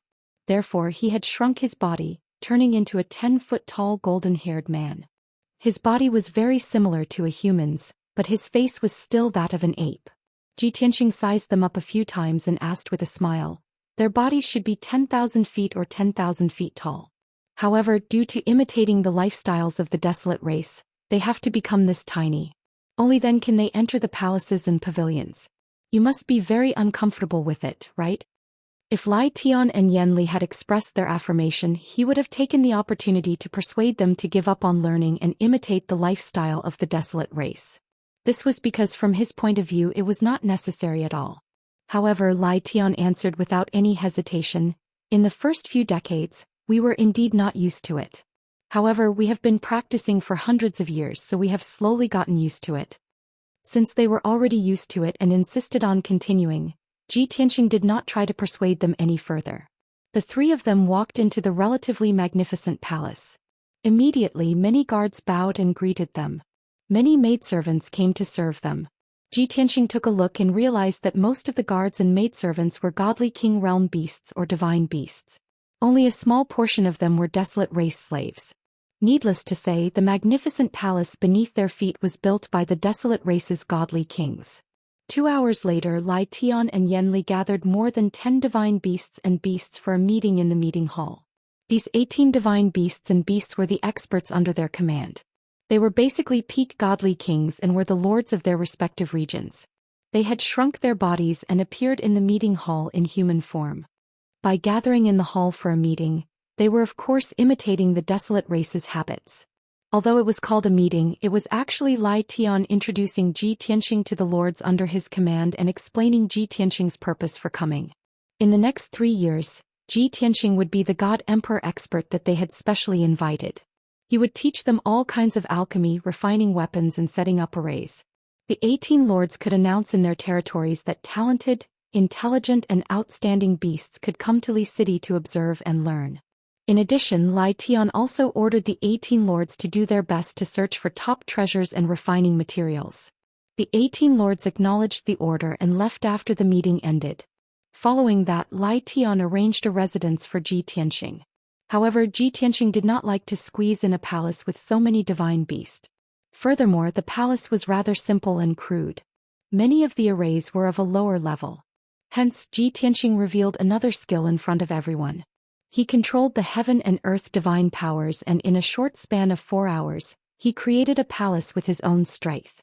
Be it the bricks or beams used to build the palace, they were all condensed from the heaven and earth divine powers. And this palace, with a radius of 10,000 feet, under Ji Tianxing's meticulous carving, could be said to be magnificent and magnificent. After the palace was completed, he condensed seals and quickly built 6 divine arrays on top of the palace. They were used for defense, killing, sealing and assisting in cultivation. Lai Tian, Yanli and many divine beasts and ferocious beasts watched the completion of the palace with their own eyes. All of them feasted their eyes and exclaimed in amazement and wonder. Seeing the completed palace, Lai Tian's eyes lit up and he could not help but exclaim, "It's indeed an ingenious method. This is the divine palace we want." Without a doubt, Ji Tianxing's little trick had successfully shocked Lai Tian and Yanli. Seeing Lai Tian's delighted and excited look, Ji Tianxing hurriedly waved his hand and said, "This emperor can impart the art of creation to you. However, don't even think about having this emperor build a palace for you." Chapter 45-32. Ji Tianxing was afraid that Lai Tian would have this idea, so he sealed his mouth in advance to sever Lai Tian's thoughts. As expected, the joy in Lai Tian's eyes immediately dissipated, leaving behind a wry smile. "Long Tian, with your creation skills, you can build 100 of these divine palaces for us in 3 to 5 days. Why do you want us to spend so much time, and after learning, we can only build some defective products?" Ji Tianxing explained seriously, "As the old saying goes, it's better to teach a man to fish than to give him a fish. You should understand this principle, or else you wouldn't think of ways to learn alchemy, refining weapons and setting up arrays. Only when you learn these skills and methods can you continue to pass them down, and constantly improve and perfect them. If not, I can transform Li City into the scale you want in a month and then you can leave." Lai Tian immediately understood what he meant and quickly nodded. He smiled and said, "You're right, I misspoke." Following that, Ji Tianxing used the divine array to place the divine palaces in the sky, above the sea of clouds. As such, he could overlook the entire Li City while staying in the divine palaces, and enjoy the beautiful scenery of the mountains and rivers. Lai Tian and Yanli were envious and envious. Many divine beasts and ferocious beasts turned into guards and maidservants, and they excitedly volunteered to serve Ji Tianxing. These beasts had simple thoughts and they retained their naive and straightforward nature. Hence, they didn't have much concept of hierarchy. Even when facing Ji Tianxing, the god emperor of a foreign race, they didn't know how to respect or fear him. Even though Lai Tian and Yanli had taught them many etiquette and rules over the past few hundred years. These were the culture and etiquette of the desolate race, so it was difficult for the beasts to fully implement them. Ji Tianxing wasn't hypocritical, and he directly told the guards and maidservants that he liked peace and solitude, and he didn't need anyone to serve him. Lai Tian thought for a moment and felt that there was something lacking, so he arranged for 2 intelligent mystic cloud birds to guard Ji Tianxing's divine palaces, and carry out the mission of passing orders and running errands. After all, Ji Tianxing would have a lot of things to do in the next 3 years. As an expert of the God Emperor, he couldn't do everything personally and take care of everything. Most of the time he only needed to issue orders. 2 quick-witted messengers were a must. Ji Tianxing understood Sky Splitter's intentions and did not reject its arrangement. On the second day after settling down in Li City, Lai Tian took Ji Tianxing to stroll around Li City. Although he said he was strolling, Ji Tianxing was actually observing the topography of the entire Li City and considering how to design a perfect city. In addition, he got Lai Tian to bring him to visit the desolate race slaves. Before the visit, Ji Tianxing was already mentally prepared. He guessed that there were dozens of desolate race godly monarchs staying in Li capital. He never expected to see more than 300 desolate race godly monarchs after Lai Tian brought him around Li City. These desolate race godly monarchs were working hard. They were either building palaces or designing cave abodes. There were also planting herbal fields and researching alchemy methods. There were even people excavating ore veins and smelting ores in preparation for refining artifacts. The hundreds of buildings in Li City were the fruits of labor of the desolate race godly monarchs. And many of the weapons and armor worn by the beasts were also created by the desolate race godly monarchs. As for the herb mountains that spanned tens of thousands of miles around Li City, there were a few special alchemy rooms that were designed by the desolate race godly monarchs. In short, all the desolate race godly monarchs had to follow Lai Tian's instructions and use all sorts of skills to slowly change the living environment and lifestyle of the beasts. These desolate race godly monarchs were strictly watched. They were not allowed to leave until they had worked for 100 years. When they saw Ji Tianxing, their first reaction was that another unlucky fellow had arrived. But when they looked at Ji Tianxing sympathetically and gloatingly, they realized that Ji Tianxing's aura was very powerful. Furthermore, as the 10,000 Beast King, Lai Tian's attitude towards Ji Tianxing was more respectful. This made the desolate race godly monarchs very shocked. They were all curious about Ji Tianxing's identity.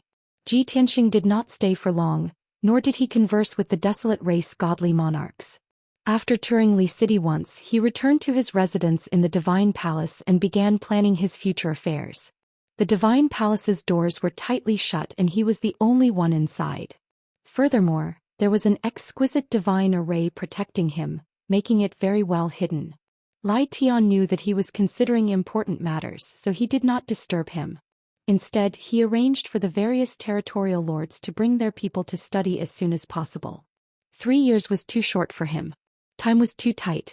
Every day wasted made his heart ache. In the Divine Palace, the room was silent. Only the 9 Heavens 10 Absolutes pagoda was floating in midair. Ji Tianxing had already entered the distorted spacetime and was talking to Yun Yao, Ji Ku and the others. Tianxing, aren't you going to cross this unknown land and rush to the Shangqing Temple to seek revenge on the Azure God Emperor? Why did you come to this place where the beasts gather? Brother Tianxing, you must have your reasons for doing this, right? Yun Yao and Ji Ku asked the question that was on everyone's mind. Bai Feng thought for a moment and asked in a low voice, "My lord, are you trying to rope in the beast race?" Chao Qingyu nodded in agreement and said with a smile, "We don't have any foundation in the Star of Origin. The 5 god emperors know how to join the various temples to look for backers and helpers. It's natural for young master to use some means to rope in the beast race. In the future we will seek revenge on the few god emperors so that we won't be at a disadvantage." Under everyone's gaze, Ji Tianxing nodded slightly and explained, "Your guess is right, but this is only one of the reasons. Sky Splitter and Revulsion are very strong and I can't defeat them alone. Even if I want to escape from their siege and get rid of their entanglement, I'll have to pay a heavy price. I thought about it and felt that there was no need, so I agreed to help them. Anyway, they don't have any evil intentions, so I'll cooperate with them. Everyone gets what they need and we can also form good karma. In addition, I have a premonition that the Kongming Temple won't let this matter go. There will definitely be temple master level powerhouses chasing after me. If I blindly escape to the east, not only will I be entangled by Sky Splitter and Revulsion, but I'll also be schemed against and killed by the Kongming Temple. Therefore I came to Li City to borrow the power of the beast race to completely cut off the Kongming Temple's entanglement." After listening, everyone was enlightened. Ji Ku expressed his agreement and said, "Previously when Big Brother Tianxing fought with those temple masters, he was always at a disadvantage because he didn't have an emperor-level divine weapon. If we can borrow the power of the beast race to gather the materials needed to forge the burial of heaven into an emperor-level divine weapon, then we'll have a better chance." Yun Yao seriously considered for a while and nodded. "This way we can kill many birds with one stone. It's indeed feasible. Moreover, 3 years is nothing to us. We can just take it as a rest." Chapter 45-33. After understanding Ji Tianxing's plan, Everyone remained in the distorted space-time and cultivated in peace. Especially Yun Yao and Jiku. They did not say anything on the surface, but they were feeling the pressure in their hearts. They were already peak-stage God Kings, but they could not find the opportunity to break through to the God Emperor realm. If this continued, they did not know when they would be able to break through. Perhaps they would never be able to reach the God Emperor realm in this lifetime. As for Ji Tianxing, they did not know how many hardships he would have to go through to reach the God Emperor realm. They only wanted to break through to the God Emperor realm as soon as possible so that they could help Ji Tianxing and work together with him to overcome the hardships. Other than Bai Feng, Chao Qingyu and Yang, the rest were all lesser and intermediate God Kings. On this boundless source star, their little bit of combat power was even more useless. They were also filled with energy. They only wanted to improve their strength again. After everyone went into seclusion to cultivate, Ji Tianxing went to the Sea of Nirvana Flames again. The 9th level of the Divine Pagoda was as quiet as ever. The cold and arrogant Pan-Ri God Emperor was still sitting cross-legged in the array like before. She was focused on healing her injuries. The 5-colored light barrier within a radius of 10,000 feet continued to gather vast amounts of divine power and infuse it into her body. She was enveloped in a layer of dazzling light. She looked hazy and illusory, adding a sense of mystery. However, Ji Tianxing scanned her with his divine sense and knew that her injuries were recovering very slowly. In just 1 or 2 months of recuperation there was almost no progress. It could not be helped. The flow of time in the Sea of Nirvana Flames was normal. It was not like the distorted space-time. Even if the Sea of Nirvana Flames was abundant, and the Pan-Ri God Emperor had countless cultivation resources and divine pills, it would still take a long time to heal. After looking at the Pan-Ri God Emperor, Ji Tianxing looked at God King Qixia, who was not far away. Poor God King Qixia. He was still a god core floating in the array, silently healing his injuries. As for reforming his body, he didn't know when it would be completed. Even if God King Crimson Afterglow reformed his divine body and recovered his strength as a peak God King, he would not be of much help to Ji Tianxing. The main thing was Pan-Rua God Emperor. If she could heal her injuries as soon as possible and regain her peak fighting strength, she would be Ji Tianxing's greatest support. Ji Tianxing had thought long and hard before coming to see the Prajna God Emperor. He stepped through the Sea of Nirvanic Flames, passed through the defensive formation, and arrived in front of the Prajna God Emperor. Although he did not open his mouth to speak, he stood there for 10 breaths of time without leaving. Bo-Ri God Emperor knew he had something to say, thereupon he stopped circulating his internal energy to treat his injury. "What's up?" The Prajna God Emperor opened his eyes and looked forward expressionlessly. His eyes were unfocused and he didn't want to look at Ji Tianxing. Even her tone was as cold as usual. However, Ji Tianxing knew very well that he only needed to say a few words to make the Prajna God Emperor break through her pretense. "You're healing here, but the progress is too slow." The Prajna God Emperor maintained her expressionless posture and said coldly, "This emperor's injuries are very serious, but I can still recover in 200 years. 200 years? That's too long." Ji Tianxing frowned and said in a low voice, "I'll take you to a place where you can get twice the results with half the effort." The Prajna God Emperor refused flatly. She had already guessed that Ji Tianxing wouldn't come looking for her for anything good. Ji Tianxing naturally wouldn't give up so easily. He continued to persuade, "Don't you want to recover your peak strength as soon as possible?" "I don't." The Prajna God Emperor said without hesitation, "I just want to stay here and recover in peace for 200 years. It'll be a long time of peace and quiet." Ji Tianxing frowned again and continued to persuade, "You need 200 years to recover, and Scarlet Afterglow might need even longer. Don't tell me you two master and disciple are going to stay here and recover in peace and quiet? I'll take you to a place where you can save 50 times the time. Moreover, only my closest and most trusted friends and family can enter that place." Hearing these words, the Prajna God Emperor finally fell silent for a moment, as if she was weighing the pros and cons. Of course, the main point of her consideration wasn't to save 50 times the time, but rather, only Ji Tianxing's closest and most trusted people could enter that place. After muttering to herself for a while, she asked expressionlessly, "Your trusted aides and your wife and children are all there?" Ji Tianxing nodded, guessing that she might be moved. The Prajna God Emperor finally raised her head, shooting him a cold glance and asking with a sneer, Aren't you afraid that I'll kill your wife and children when you're not paying attention? Ji Tianxing's expression was serious, his voice low as he said, "Firstly, you're not the type to willfully slaughter the innocent, disregard human life. Secondly, since I dared to invite you over, I have absolute confidence that I can stop all of this from happening before you make your move." After pausing for a moment, he added another sentence. "Moreover, you should be well aware of my nature. My wife and friends are my bottom line.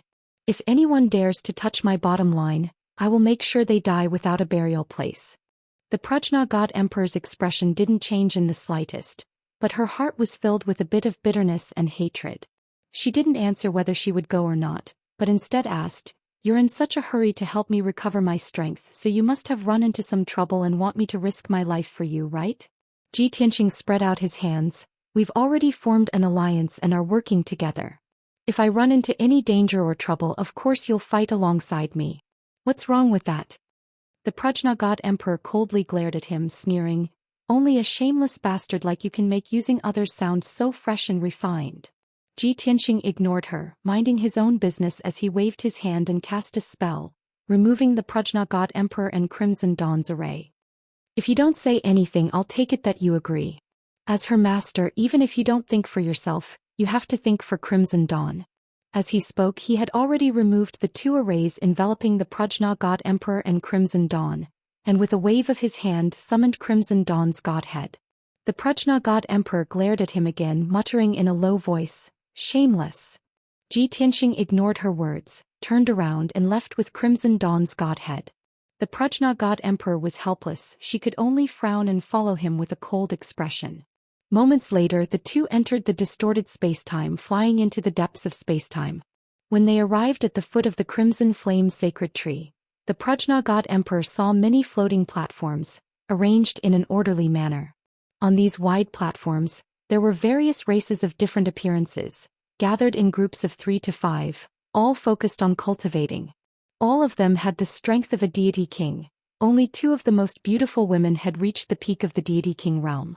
The Prajna God Emperor's gaze swept around, finally landing on the 2 women, carefully sizing them up. Even if Ji Tianxing didn't open his mouth to introduce them, she could intuitively guess that these 2 beautiful women were his wives. Chapter 45-34. The Prajna God Emperor recognized the woman in the red dress at a glance. It was Mingyu from back then. When the Prajna God Emperor was in the God realm, she was known as the #1 goddess of the God realm. One could only imagine how admirable her peerless beauty and her unparalleled temperament were in the past. It was also because she was too dazzling and was known as the #1 beauty of the God realm that she could not understand why Kenshin would reject her. She had also thought that Kenshin rejected her because of Mingyu. Even if Kenshin was cold and aloof and never married, he still protected Mingyu in his heart and did not want her to be sad. Therefore, Kenshin was reborn in this life and would definitely think of all ways to let Mingyu be reborn as well. After both of them were reborn, Kenshin marrying Mingyu as his wife was also a matter of course. The Prajna God Emperor could understand and would not bear a grudge against Kenshin and Mingyu. However, beside Mingyu was a woman in a white dress with an elegant and noble temperament. She was as pure as the bright moon of the 9th heaven. She had both a peerless beauty and an unparalleled temperament. She was gentle, kind, virtuous, dignified, noble and holy all in one. The Prajna God Emperor's first reaction was that she was not only Long Tian's wife but also gave birth to 2 children for Long Tian. This was because she saw Wu Han and Wu Shuang not far behind Yun Yao. Those 2 talented young man and young woman looked very similar to Yun Yao and their temperaments were also somewhat similar. The Prajna God Emperor stared at Yun Yao, Ji Ku, Ji Wu Han and Ji Wu Shuang. After sizing them up for a while, she turned to look at Ji Tianxing. "Huh." She did not say anything and only laughed coldly. Her cold eyes were filled with contempt and disdain. Of course, there was also a faint trace of hatred hidden in the depths of her eyes. No matter how deep her disguise was in these 1,000 years, she still could not completely let go of the matter of the past. As for the contempt and disdain in her eyes, Ji Tianxing was well aware of the reason. The gist of it was that back then, you were obsessed with the way of the sword and didn't get close to women. Not only did you reject me, you even harmed Mingyue. But now your temperament has changed greatly. Not only did you marry a wife, you even married 2. Shameless bastard, is this your true nature? Were you pretending all those years ago? Ji Tianxing guessed what the Prajna God Emperor was thinking, but he couldn't explain it, so he simply ignored her and pretended not to see. He led the Prajna God Emperor to the north of the Crimson Flame Sacred Tree, landing on an empty platform. In the future, you and Xianxia can stay here to heal your injuries. The flow of time here was 50 times faster than the outside world. As for cultivation resources and healing pills, you already have them, so you don't need me to care about them, right? Stingy, stingy. The Prajna God Emperor frowned and glared at Ji Tianxing before sitting down with a cold face. She quickly cast a spell and formed 2 small divine formations to cover the platform, helping her and Xianxia to heal their injuries. At the same time, the divine formations also had the effect of blocking divine sense and concealing them. She and Xianxia stayed in the divine formations so no one outside could see them. Ji Tianxing was stunned for a moment. He didn't expect her to act like this, as if out of sight, out of mind. The Prajna God Emperor glared at him coldly again and asked, "Why aren't you leaving? What are you waiting for?" Seeing her so angry, Ji Tianxing knew that she wouldn't calm down in a short time, so he turned and left. As soon as he left, the Prajna God Emperor activated the 2 divine formations, isolating the platform from the outside world, protecting and concealing herself and Xianxia. Then the Prajna God Emperor sat on the platform, still angry, for a long time before her emotions gradually calmed down. After settling everyone, Ji Tianxing left the 9 Heavens 10 Absolutes pagoda and returned to his room.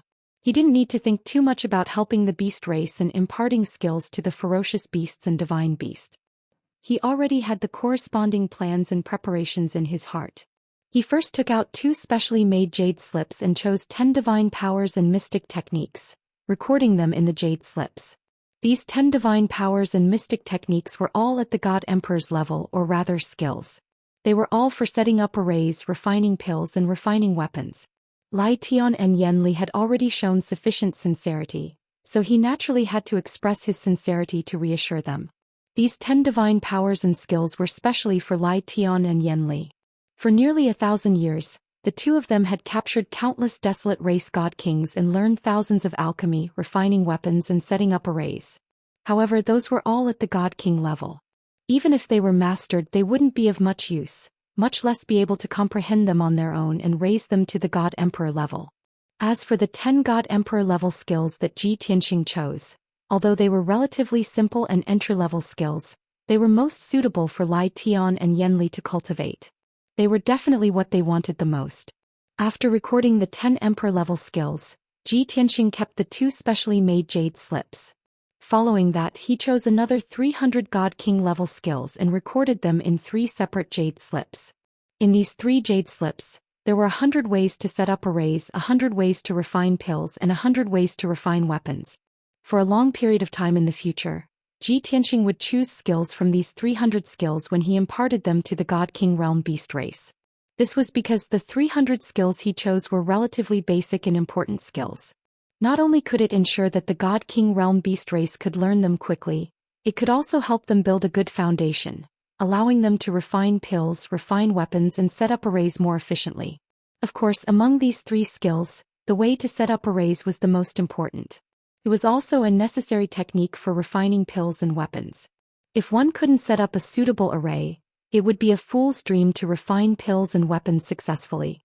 4 hours later, Ji Tianxing finished recording the 300 skills and kept the 3 jade slips. He summoned the mystic cloud bird, who was in charge of sending messages, and got it to inform Lai Tian to meet him in the divine palace. This was the first time the mystic cloud bird had received an order from Ji Tianxing, so it was naturally overjoyed. After it respectfully acknowledged the order, it left as fast as lightning.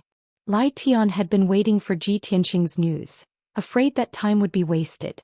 When he saw the mystic cloud bird's message, he immediately put down whatever he was doing and rushed to the divine palace as fast as he could.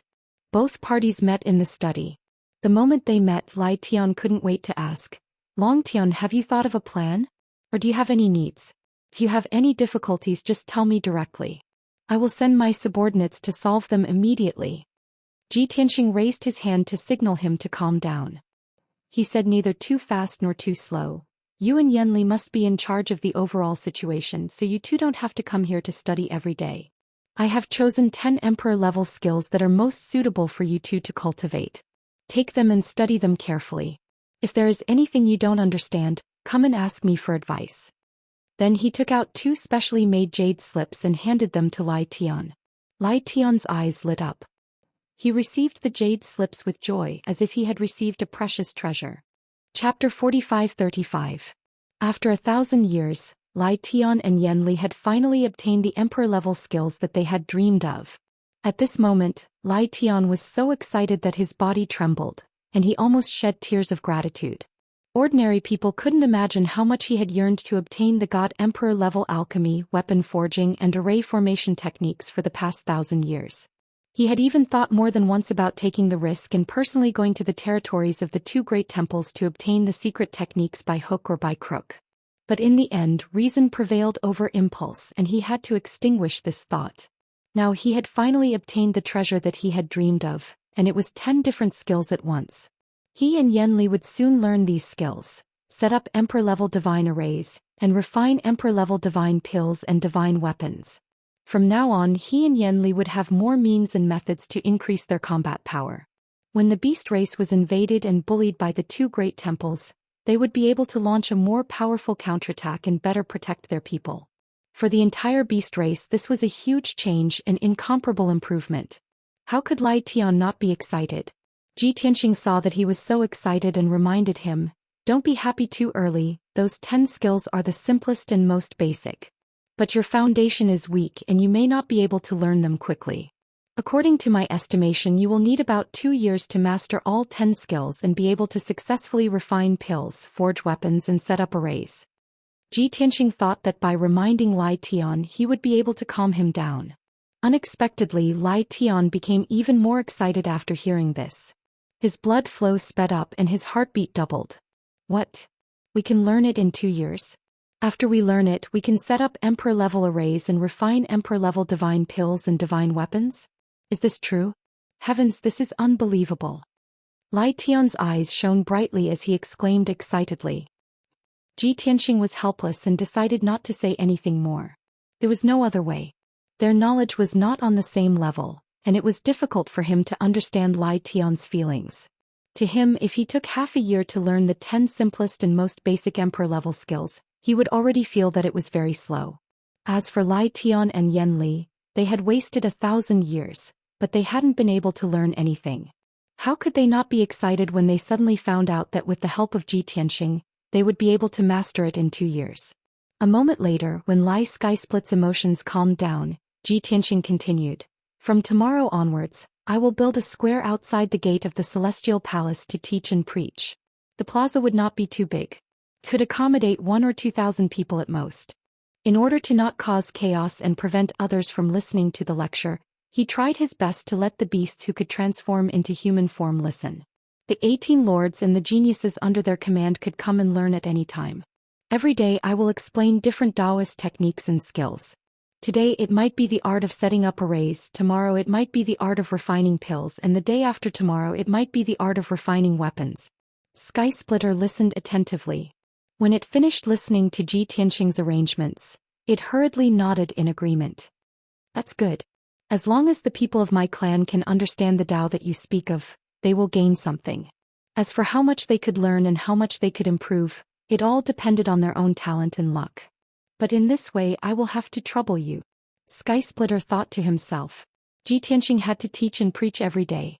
After 3 consecutive years he would definitely be exhausted, right? Who knew? Ji Tianxing waved his hand and chuckled. "What are you thinking about? Do you think I will preach for 3 consecutive years? At most, in the first year I will preach frequently. In the last 2 years they will have laid the foundation. Then they will have to improve through practice. When that time comes I may only need to give them some pointers." "All right." Sky Splitter was slightly disappointed. The light in its eyes dimmed. It said solemnly, "No matter what, I will arrange for guards to maintain order. I will not let you be disturbed or affected." Ji Tianxing wanted to tell it that it was worrying too much. When he preached there would be no need for the guards to maintain order. All the listeners would be very obedient and quiet. But before it happened he did not want to say anything. Soon the night had passed. Under Sky Splitter's instructions, news of Ji Tianxing's public preaching and teaching outside the Divine Palace quickly spread throughout the capital. In just one night, tens of thousands of beasts and divine beasts knew about this. This was the first time these beasts had heard of such a thing. To think that a powerful god emperor would be so generous as to be willing to teach and guide everyone in their cultivation. This was simply unheard of, something that had never been seen before. While the beasts were shocked, they were also very curious and expectant. They were all discussing spiritedly, filled with curiosity towards the mysterious god emperor of the Flood tribe. They all decided to take a look at his true appearance. Countless beasts were guessing whether the god emperor of the Flood tribe was really preaching or just going through the motions to fool everyone.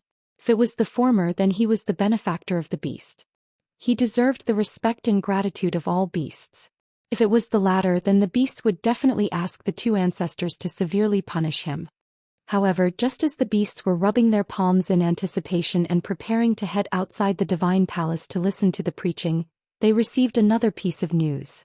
Patriarch Skysplitter announced that due to the large number of people, the square outside the divine palace could not accommodate too many beasts. Hence, only beasts that could take human form could head there.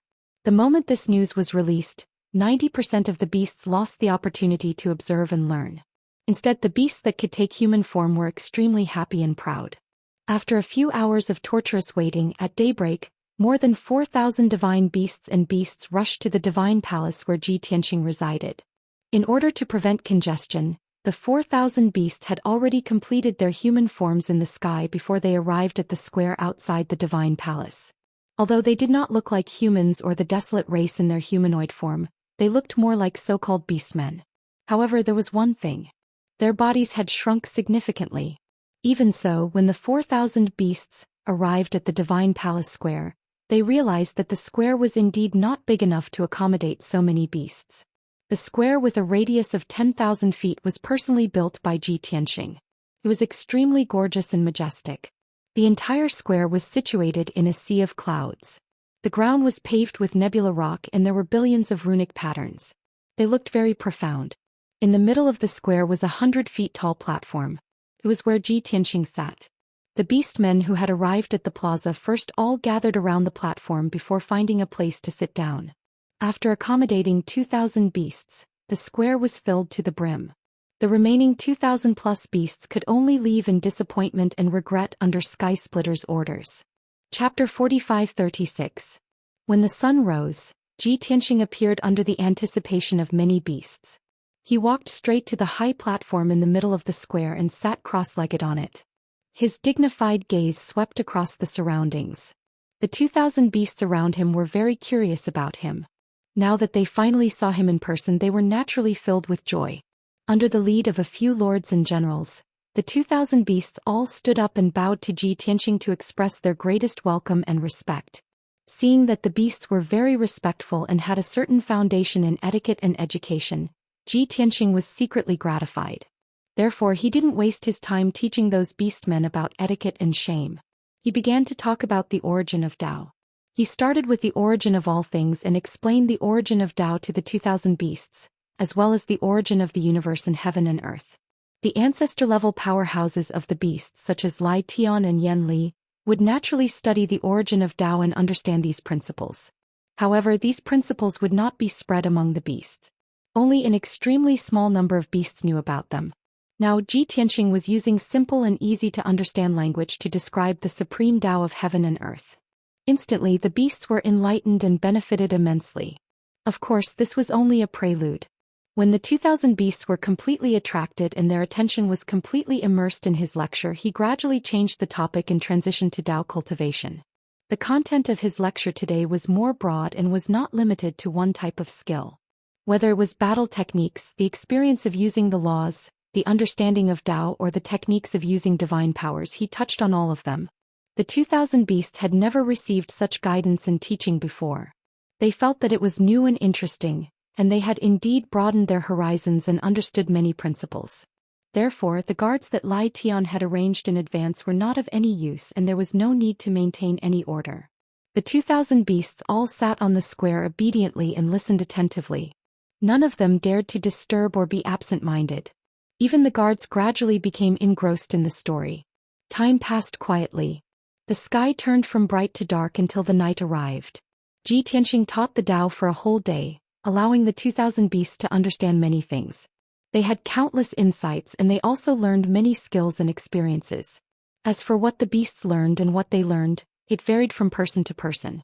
However, all the beasts were very happy and satisfied. They were very grateful for Ji Tianqing's teachings and teachings. Even though the sky had darkened, they were completely oblivious. They were still listening with great interest and were unwilling to leave. It was only when Ji Tianqing announced that the lecture had ended and was about to leave that the 2,000 beasts came to their senses and instantly panicked. They all stood up and bowed to express their gratitude. They begged Ji Tianqing to continue. Many beasts shouted and begged Ji Tianqing to continue. But the beasts and beasts and beasts and beasts and beasts and beasts and beasts and beasts and beasts and beasts. The 2,000 beasts were all deeply regretful. They all showed expressions of regret and reluctance as they stayed on the plaza, unwilling to leave. At this moment, Sky Splitter appeared in the sky above the square once more and said in a dignified tone, "Today's sermon is over. You can do as you please. Regardless of whether you stay here and wait for tomorrow's lecture to begin or return to your residences to rest, you are not allowed to disturb Long Tian God Emperor. I invited him here to teach you so that you can understand what the Divine Tao is, why and how to cultivate the Divine Tao. If you only know how to listen but do not know how to think, analyze and apply it, then you will have listened in vain. You will have failed to live up to my efforts." As the saying goes, a single sentence enlightens the dreamer. After hearing Lai Tian's words, the 2,000 beasts immediately understood the crux of the matter. They were all ashamed. It was true that Long Tian God Emperor's lecture today was not only interesting and captivating, but it also contained many profound principles and principles. They only felt that it was interesting, but they did not calm down and ponder carefully. Naturally, they were unable to learn more and it was difficult for them to improve. The reason why Long Tian God Emperor did not continue his lecture was to give everyone a night to think about it. Otherwise, it would be a waste of time and effort no matter how many principles he spoke of. After understanding this principle, the 2,000 beasts bowed and acknowledged Lai Tian's order. After that, more than half of the beast god kings left the plaza and returned to their residences to carefully ponder and comprehend. If they could remember half of what Ji Tianqing had taught them today and comprehend some of the profound principles, it would be enough for them to improve by leaps and bounds. Within an hour, more than 1,400 beasts had left one after another. However, there were still more than 500 beasts who chose to stay.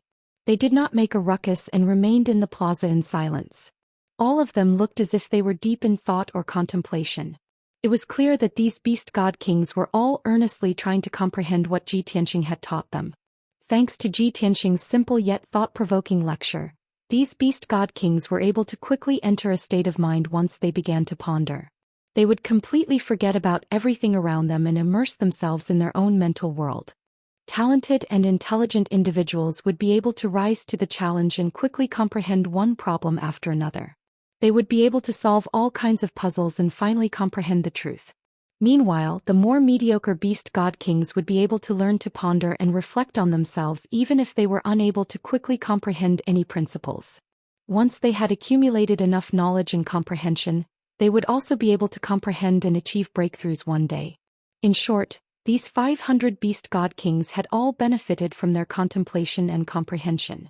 Their decision to stay in the plaza also indicated that they were waiting for tomorrow's lecture. Perhaps they would be able to comprehend all the questions and puzzles that they could not comprehend tonight after listening to Ji Tianqing's lecture the next day. Meanwhile, news of Ji Tianqing's lecture began to spread throughout the Li city. During this entire day, tens of thousands of beasts who were unable to listen to the lecture waited anxiously for the results. They could not approach the plaza, so they naturally did not know what was going on today. Now the lecture that had lasted for a day had ended.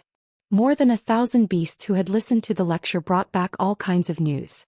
Many of the beast god kings said that they had never learned so much knowledge and principles in their entire lives.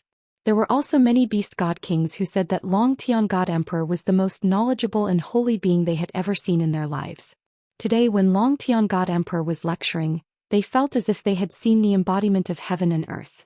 There were also some beast god kings who were extremely reverent of Long Tian God Emperor and repeatedly vowed to break through as soon as possible so that they would not disappoint Long Tian God Emperor.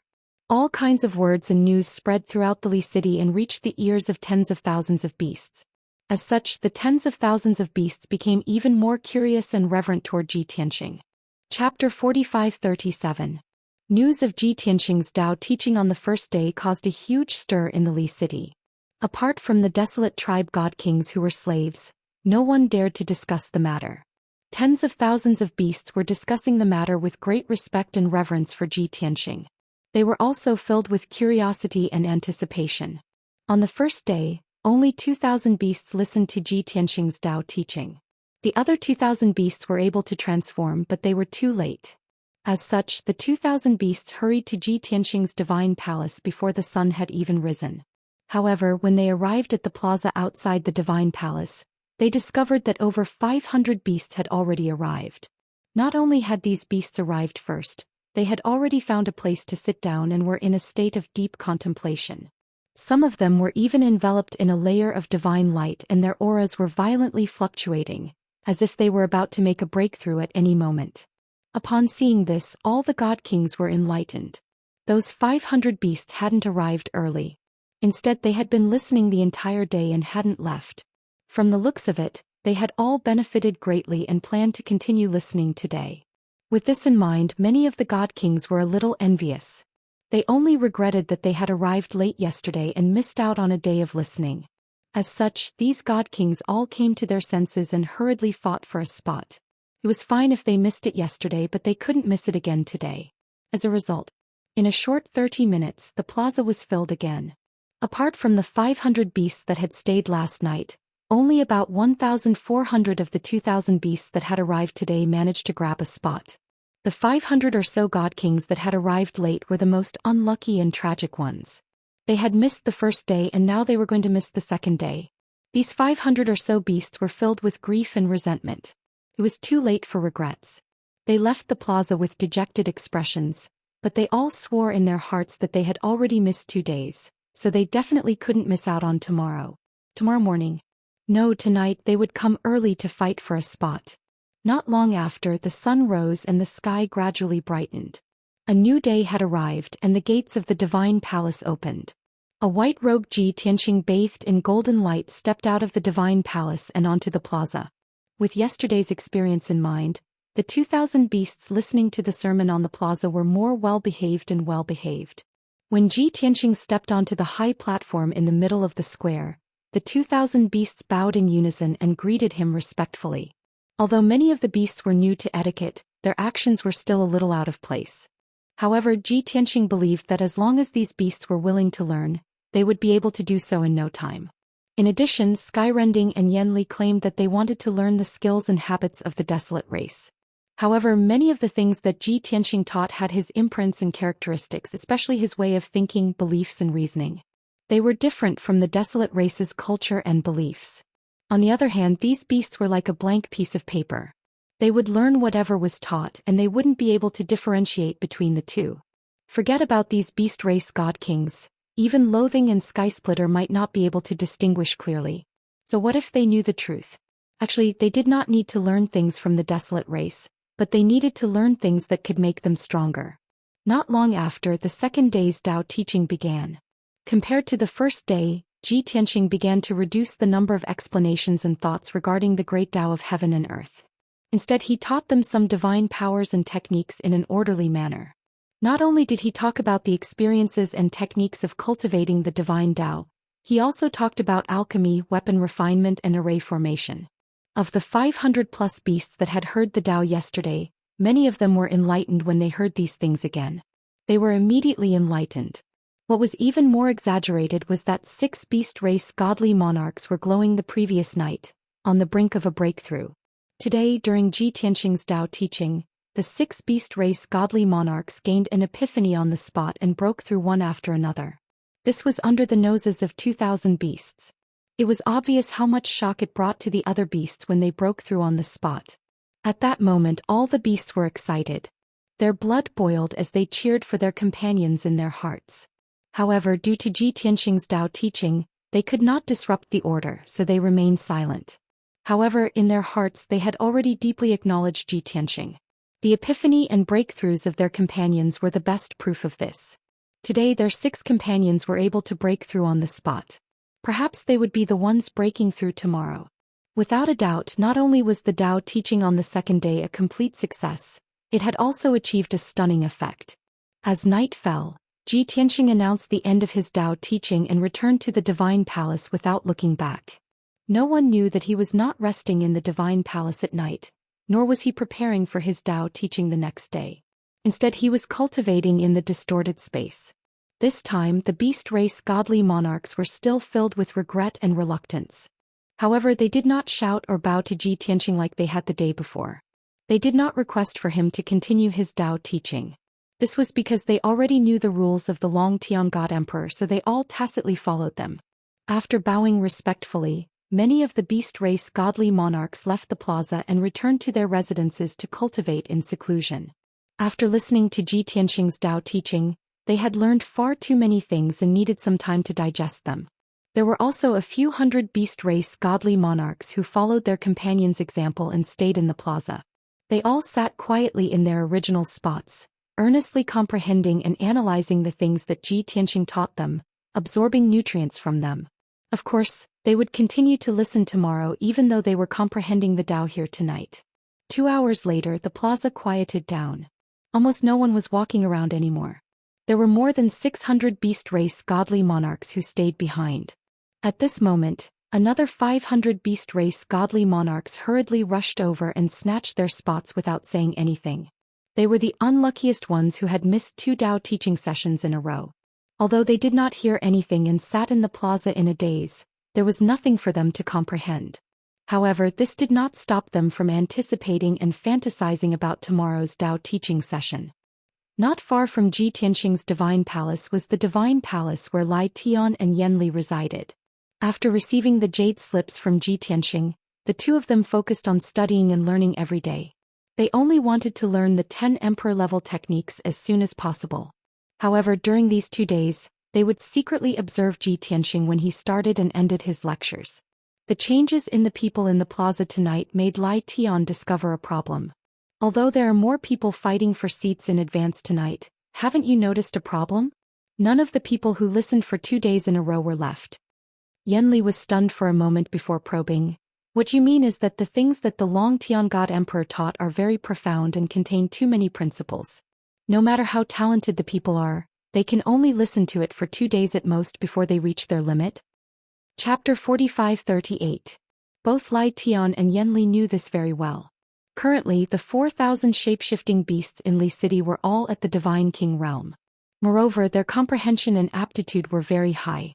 With their talents, it was reasonable to say that they should be able to understand at least 80 to 90% of the techniques taught by God Emperor Long Tian. They would need to listen for at least 3 to 5 days before encountering a bottleneck and unresolvable doubts. They would need to go back into seclusion to meditate. Now that such a situation had occurred, it could only mean that the techniques taught by God Emperor Long Tian were too profound and exquisite. Understanding this, Lai Tian and Yan Li were happy instead of worried. Previously, I was worried that even if we forced him to teach us techniques, he would just brush it off and get away with it. Now it seems that we worried too much. Yes. The 10 techniques he gave us are enough for us to study and cultivate for many years. Even when he taught us in public, he was talking about practical experiences and techniques. Only now do I believe that he really wants to help us and doesn't look down on us. Alright, we don't need to discuss this anymore. Tell the other lords that we should also go into seclusion for a period of time. After a few words of discussion, Lai Tian and Yan Li went their separate ways. Yan Li returned to seclusion in a secret room to comprehend a few emperor-level techniques. Lai Tian found a few lords and trusted subordinates. After giving them some instructions, he entered seclusion in a secret room. In the following half a month, Li City became very lively. Every day, Ji Tianxing would spend the entire day in the plaza outside the Divine Palace. He would teach the beast race's God Kings cultivation methods and experience, enlightening them and giving them pointers. Every day there were 2,000 beast race God Kings listening to his teachings. They filled the plaza until not even a drop of water could trickle through. Every beast race God King was very respectful of him. They listened attentively. After nightfall, Ji Tianxing would return to the Divine Palace to cultivate. The beastmen of Li City all knew of his habits and quickly adapted to it. Every night, several hundred beast race god kings would stay in the plaza to meditate and comprehend or to discuss with each other. After a few days, the small square outside the divine palace became the Daoist field of Li City, the holy land in the hearts of many beasts. Not only could they listen to the Supreme Great Dao here and receive guidance from the Supreme God Emperor, but they could also discuss and verify with each other. There was no other way to make them grow faster than this. Even if it was a master teaching his disciple, it wouldn't be much better. Although the only ones who came to listen to the preaching were the 4,000 beasts who could take human form. But after a few days, the various lords brought their elite geniuses back to Li City in a hurry. Every day, several hundred beast race god kings would reach their limits after listening for 2 days straight and return to their residences to cultivate in seclusion. However, there were new beast god kings joining the ranks every day, so the plaza was always filled to the brim with 2,000 people every day. What was even more miraculous was that almost every day, there would be a few beast race god kings who would attain enlightenment on the spot and directly break through to the next cultivation level. Li Du originally had more than 40,000 divine beasts and ferocious beasts. They possessed decent strength, but they had never transformed. When they heard the news of Ji Tianxing's preaching and personally witnessed the astonishing changes and growth of their companions, they all desperately tried to transform. Once they successfully transformed, they immediately rushed to the plaza where Ji Tianxing was preaching just to listen to Ji Tianxing's preaching. This also caused the transformation technique that Sky Splitter and Loathe Inferno had been promoting for many years to suddenly explode. In the past, most beasts were not interested in the transformation technique. They felt that it was easier and more convenient to move around with their original bodies. Why would they need to transform? But now, without anyone's persuasion, all the beasts were fighting to cultivate the transformation technique. Unknowingly, half a month passed. The 18 lords had all arrived, and they brought with them more than 10,000 talented beast race god kings. In addition to the original 4,000 beast race god kings in Li City and the recently transformed 2,000 beasts, Ji Tianxing's disciples had reached a total of 16,000. Moreover, as time passed, his disciples would only increase. Normally, the 18 lords, Sky Splitter and Loathe Inferno's trusted subordinates were revered and above all the other beasts. However, when Ji Tianxing imparted knowledge to them, they listened and learned respectfully just like the other beasts. Many attentive beasts discovered that Sky Splitter and Loathe Inferno had not appeared for many days. After asking around, they found out that the two ancestors had obtained an emperor-level mystic art from the Dragon Sky God Emperor and were currently in seclusion to study it. When the beasts heard that even their two ancestors were cultivating the Dragon Sky God Emperor's ultimate technique, it was definitely the fortune of 3 lifetimes for them to be able to receive the guidance and teachings of the Dragon Sky God Emperor. As a result, Ji Tianxing's status in the hearts of the beasts rose at an immeasurable speed. In just half a month, his prestige in Li City was second only to Sky Splitter and Loathe Inferno. Late at night on the 16th day, there was a workshop south of Li City. It was a place where the beasts smelted ores and refined divine weapons. Over the past 1,000 years, batches of desolate race godly monarchs had been used as slaves to refine divine weapons day and night. The beasts who guarded this place all year round gradually learned many godly monarch-level refining techniques and became the beasts' craftsmen.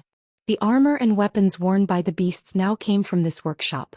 They were refined by the beasts' craftsmen and the desolate race's godly monarchs. At this moment, a desolate race man in ragged clothes with disheveled hair was being escorted by 4 beasts' godly monarchs. He was flying south from the workshop. The desolate race man with a haggard face was also a middle-level godly monarch. 100 years ago he had ventured into the unknown lands to search for treasures. He had killed many divine beasts and ferocious beasts and plundered many resources and treasures. However, after the beasts captured him, they did not execute him under the orders of Sky Splitter and Loathe Inferno. Instead, they brought him back to Li City as a slave.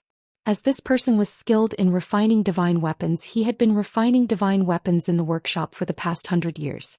Now that the 100 years were up, the beast's workshop owner, who was in charge of the workshop, gave the order to send this person away. The 4 beasts' godly monarchs escorted the desolate race man and flew south for an entire night. They only stopped at dawn. The group stopped in the sky above a dense forest. 2 beasts' godly monarchs worked together to cast a spell to remove the seals and restrictions on the desolate race man. Ding Lang, the 100 years are up. On account of your honesty and hard work over the past few years, the workshop owner has released you as agreed. I hope you know your place and leave our race's territory as soon as possible. Do not stay here any longer. From today onwards, if you dare step into our race's territory again and get caught, it will not be just a matter of 100 years of imprisonment. One of the beast's godly monarchs patted the desolate race man on the shoulder. After exhorting him, he allowed him to leave. Chapter 45-39. The desolate race man named Ding Lang looked extremely wretched and weathered. He was no different from a beggar. Furthermore, he was empty-handed. Not only did he not have a single divine artifact on him, he did not even have an interspatial ring. Although the seal had finally been removed, he did not dare to reveal his true form.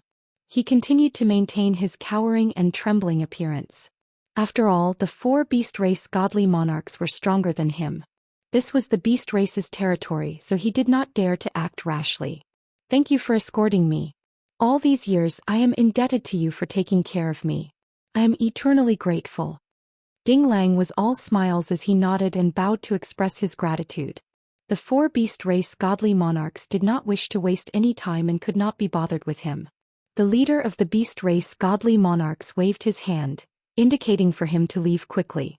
But Ding Lang revealed an awkward wry smile as he carefully asked, "Brothers, look. I'm about to leave. Can my interspatial ring?" To all gods, interspatial rings were one of the most important items. Most of their wealth and belongings were stored in them. And in Ding Lang's interspatial ring, not only did it contain his life savings, it also contained some secrets and heritage treasures. Back when he was captured and sent to the refinement workshop as a slave, all his divine artifacts were confiscated. His interspatial ring was no exception. Back then, the workshop owner even said that as long as he performed well for 100 years, he could return the interspatial ring to him when he left. Unexpectedly, the 4 beast race godly monarchs sneered contemptuously when they heard this. What interspatial ring? You're actually asking for it from me? Ding Lang, it's already very fortunate that you were able to escape unscathed. Why do you still want an interspatial ring? Cut the crap. Get lost.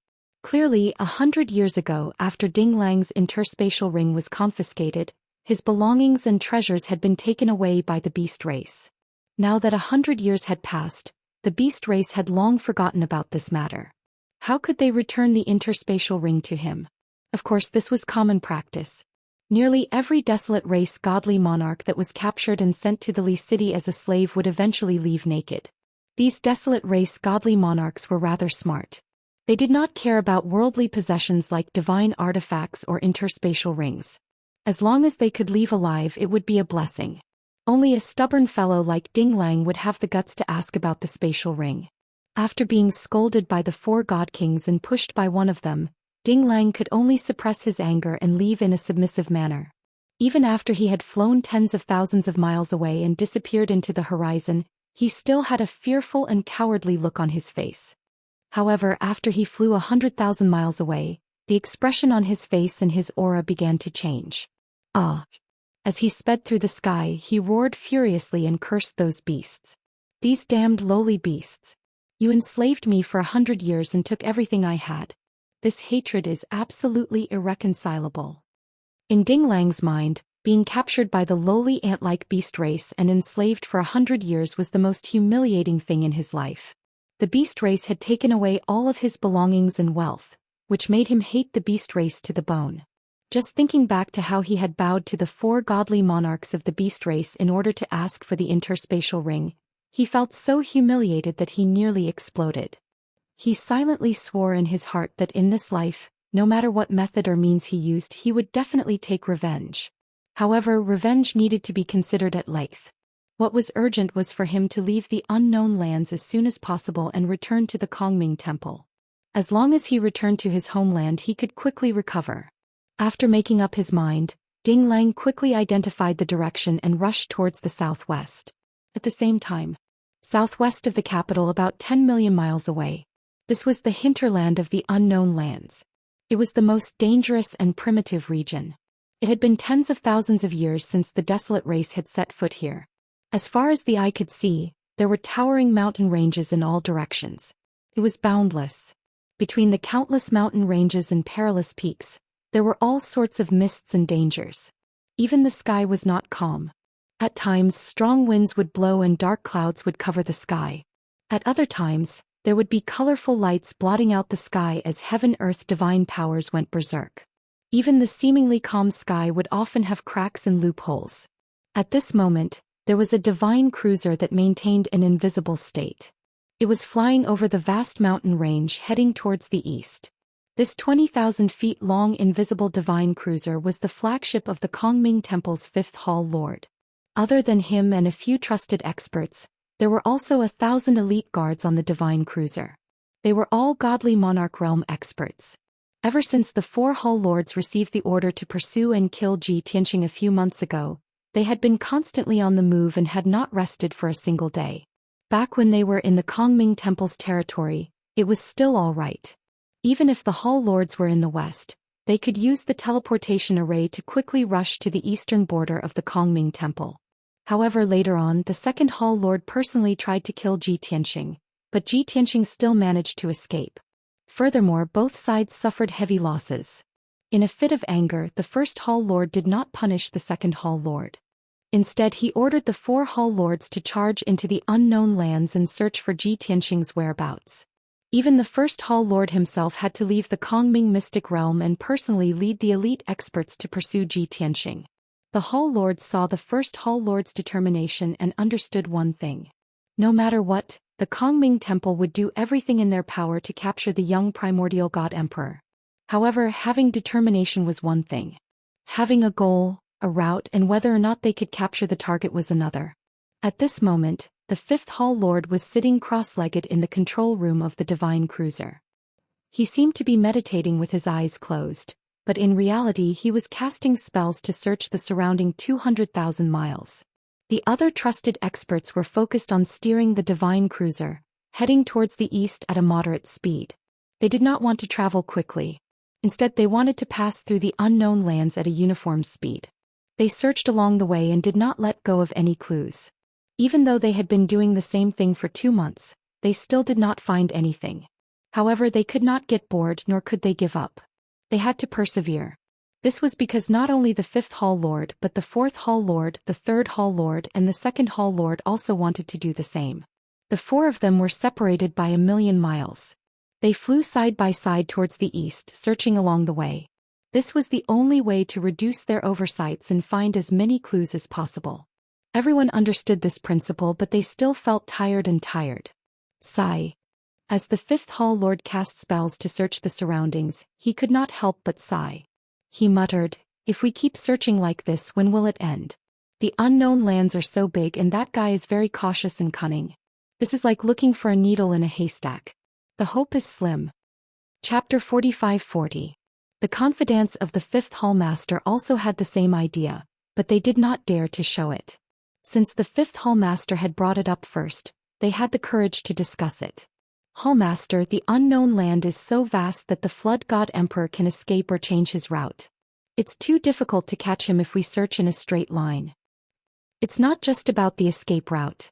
The Lord Hall Master only knew that the guy escaped to the east through the apocalypse. But who knows if he went through the unknown land to the Xianxia Temple's territory or if he's hiding in the unknown land. That makes sense. We all know that the unknown land is dangerous, but that guy may not know. What if he thinks that the unknown land is a good place to hide and finds a place to hide? Where should we find him?" The confidants were not optimistic about this operation and had no confidence in catching Ji Tianxing. The fifth Hall Master opened his eyes and glanced at the crowd. He sneered, "It's not as simple as you think. Aren't you underestimating the first Palace Master's methods and my foundation too much? Just 3 days ago, the Lord Hall Master received a heavenly revelation again through the apocalypse. That guy did not leave the unknown land. He's in the core area of the unknown land and has been there for some time." Suddenly hearing this top-secret news, his confidants were all excited and overjoyed. "Really? The Lord Hall Master received a heavenly revelation again? Great. As long as we can determine the approximate location of the Flood God Emperor, our search area will be greatly reduced. The Lord Hall Master is indeed the leader of the Divine Hall. He's the one closest to immortality. He's so powerful. It's just as we expected. That Flood God Emperor is really cunning. He's hiding in the core area of the unknown land and thinks that we can't find him. Fortunately, the Lord Hallmaster can get a heavenly revelation.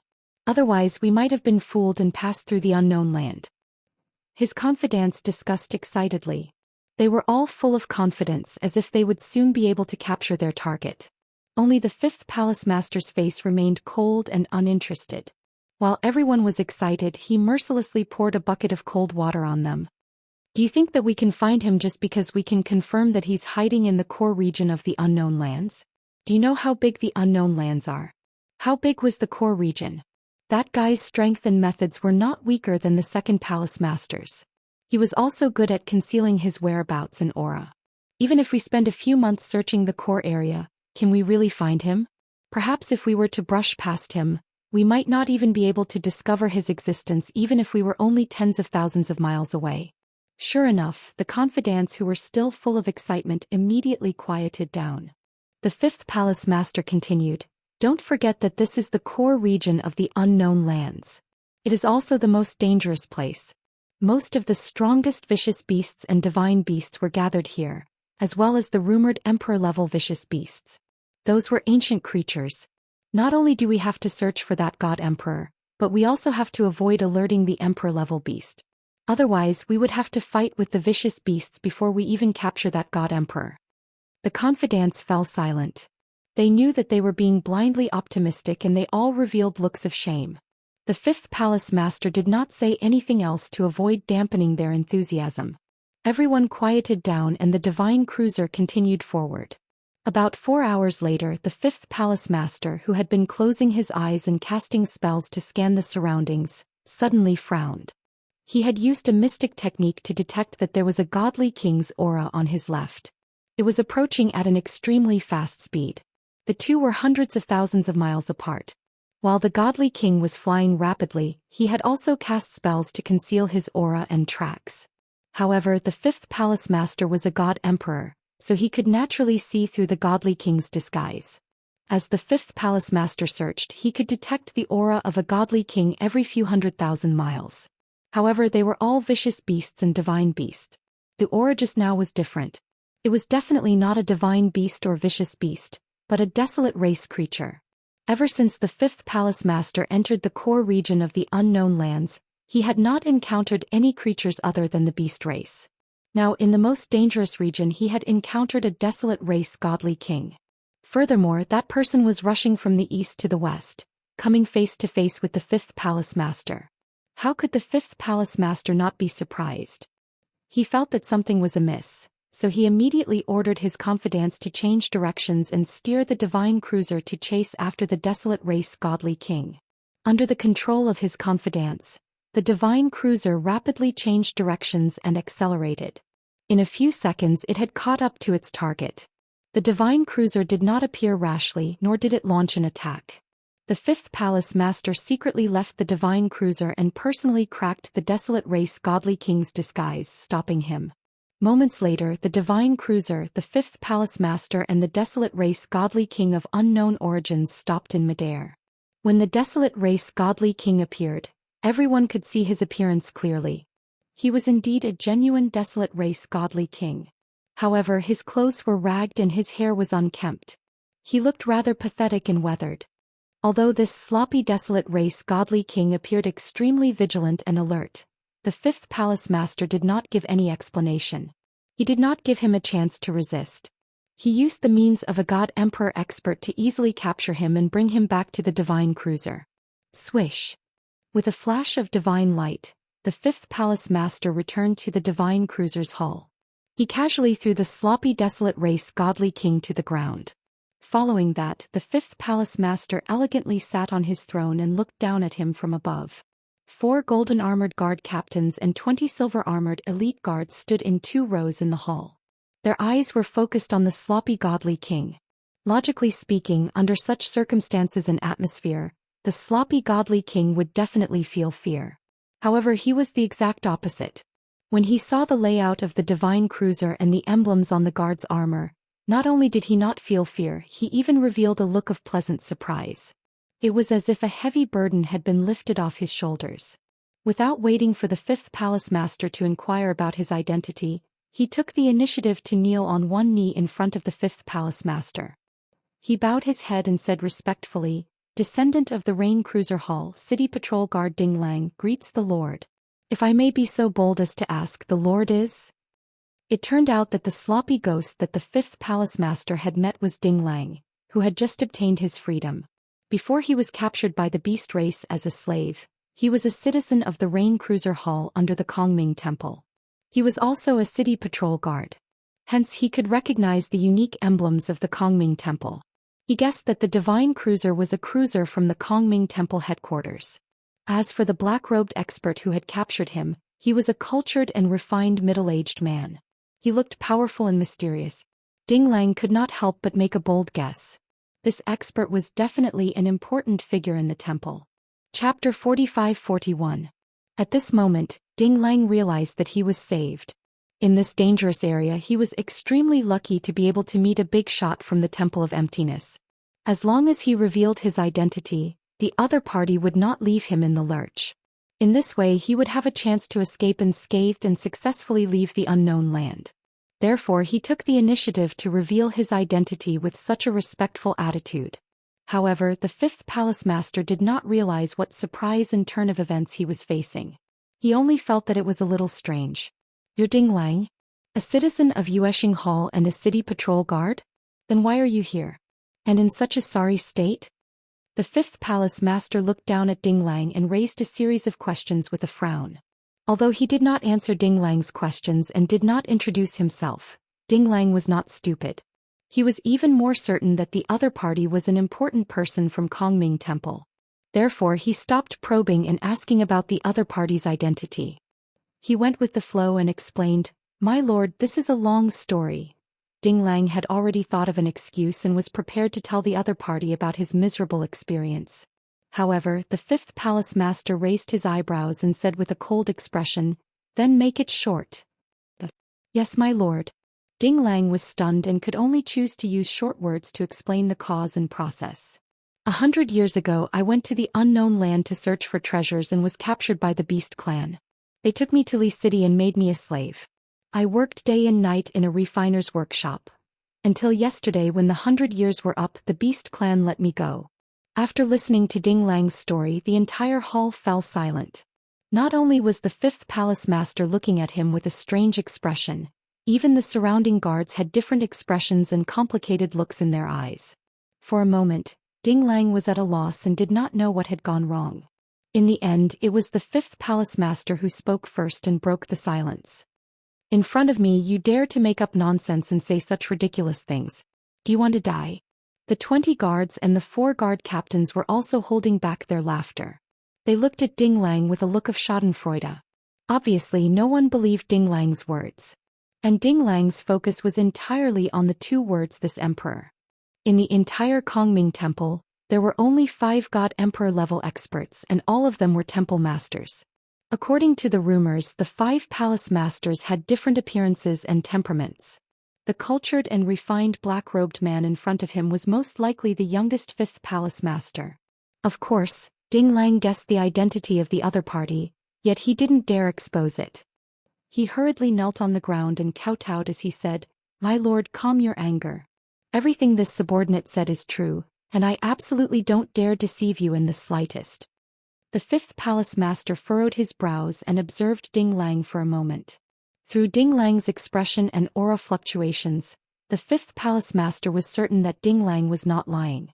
However, he was still skeptical and asked, "Those ignorant ferocious beasts and divine beasts didn't kill you after capturing you. Instead they brought you back as a slave? Also, what do you mean by Li City? Don't tell me that those savage beasts actually know how to build a capital city? Oh right, didn't you just say that after they capture you they will make you a slave in the armament workshop? Ah. A bunch of wild beasts know how to refine armaments. You really have an imagination." Infected by the 5th palace master's laughter, the 20-odd guards also laughed out loud. Ding Lang was very helpless. He only wanted to say in his heart, "What do I have to do to make you believe me?" However, the actual situation didn't allow him to say that. He could only think quickly, racking his brains to think of all kinds of words, and try his best to describe what he saw and heard in Li City in detail. The fifth palace master still had a mocking smile on his face, and he was skeptical of Ding Lang's words. However, Ding Lang was not moved at all, nor did he show any fear. He continued to tell his story as he pleased. As time passed, he talked endlessly for half a day and actually restored the general appearance of Li City. The fifth palace master and the 20-odd guards also had a corresponding image in their minds. Everyone gradually accepted this absurd fact and even began to think, are the ferocious beasts and divine beasts really going to awaken? If that so-called Li City really existed, the Beast clan would have already started to build houses and palaces, learn to set up arrays and refine armaments. What were they trying to do? Were they trying to strengthen themselves and fight against the Kongming Temple, or even invade the Kongming Temple's territory? Thinking of this, the fifth palace master also felt a sense of danger in the depths of his heart. In the end, when Ding Lang mentioned the two leaders of the Beast clan, the two God Emperor-level divine beasts and the ferocious beasts, and described their appearances, the fifth palace master gradually believed him. Firstly, the fifth palace master could tell that Ding Lang's expression and state didn't seem to be lying. Secondly, Ding Lang, in his agitated state, had said at least 1,000 words to describe the situation in Li City and to support his previous words. After the fifth palace master's summary and analysis, he actually couldn't find any loopholes or contradictions. This also proved that Ding Lang was indeed not lying. As for the third point, the key was the two God Emperor-level ferocious beasts. This was one of the Kongming Temple's secrets. As early as tens of thousands of years ago, there were indeed a few palace masters who led many elite experts into the unknown lands. They encountered all kinds of dangers and suffered losses to the extent that they were almost completely wiped out. Later on, a few palace masters did indeed encounter God Emperor-level ferocious beasts.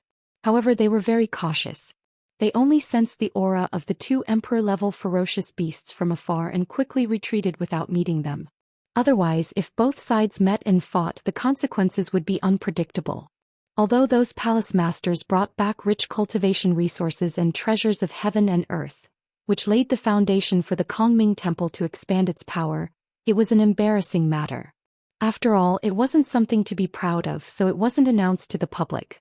In the following tens of thousands of years, even if some rumors were passed down from the Kongming Temple, they only said that there were God Emperor-level ferocious beasts in the unknown lands, but never two. Since Ding Lang dared to say that there were two God Emperor-level ferocious beasts, and one was a ferocious beast and the other was a divine beast, and he could even describe their appearances, it proved that he had indeed seen them.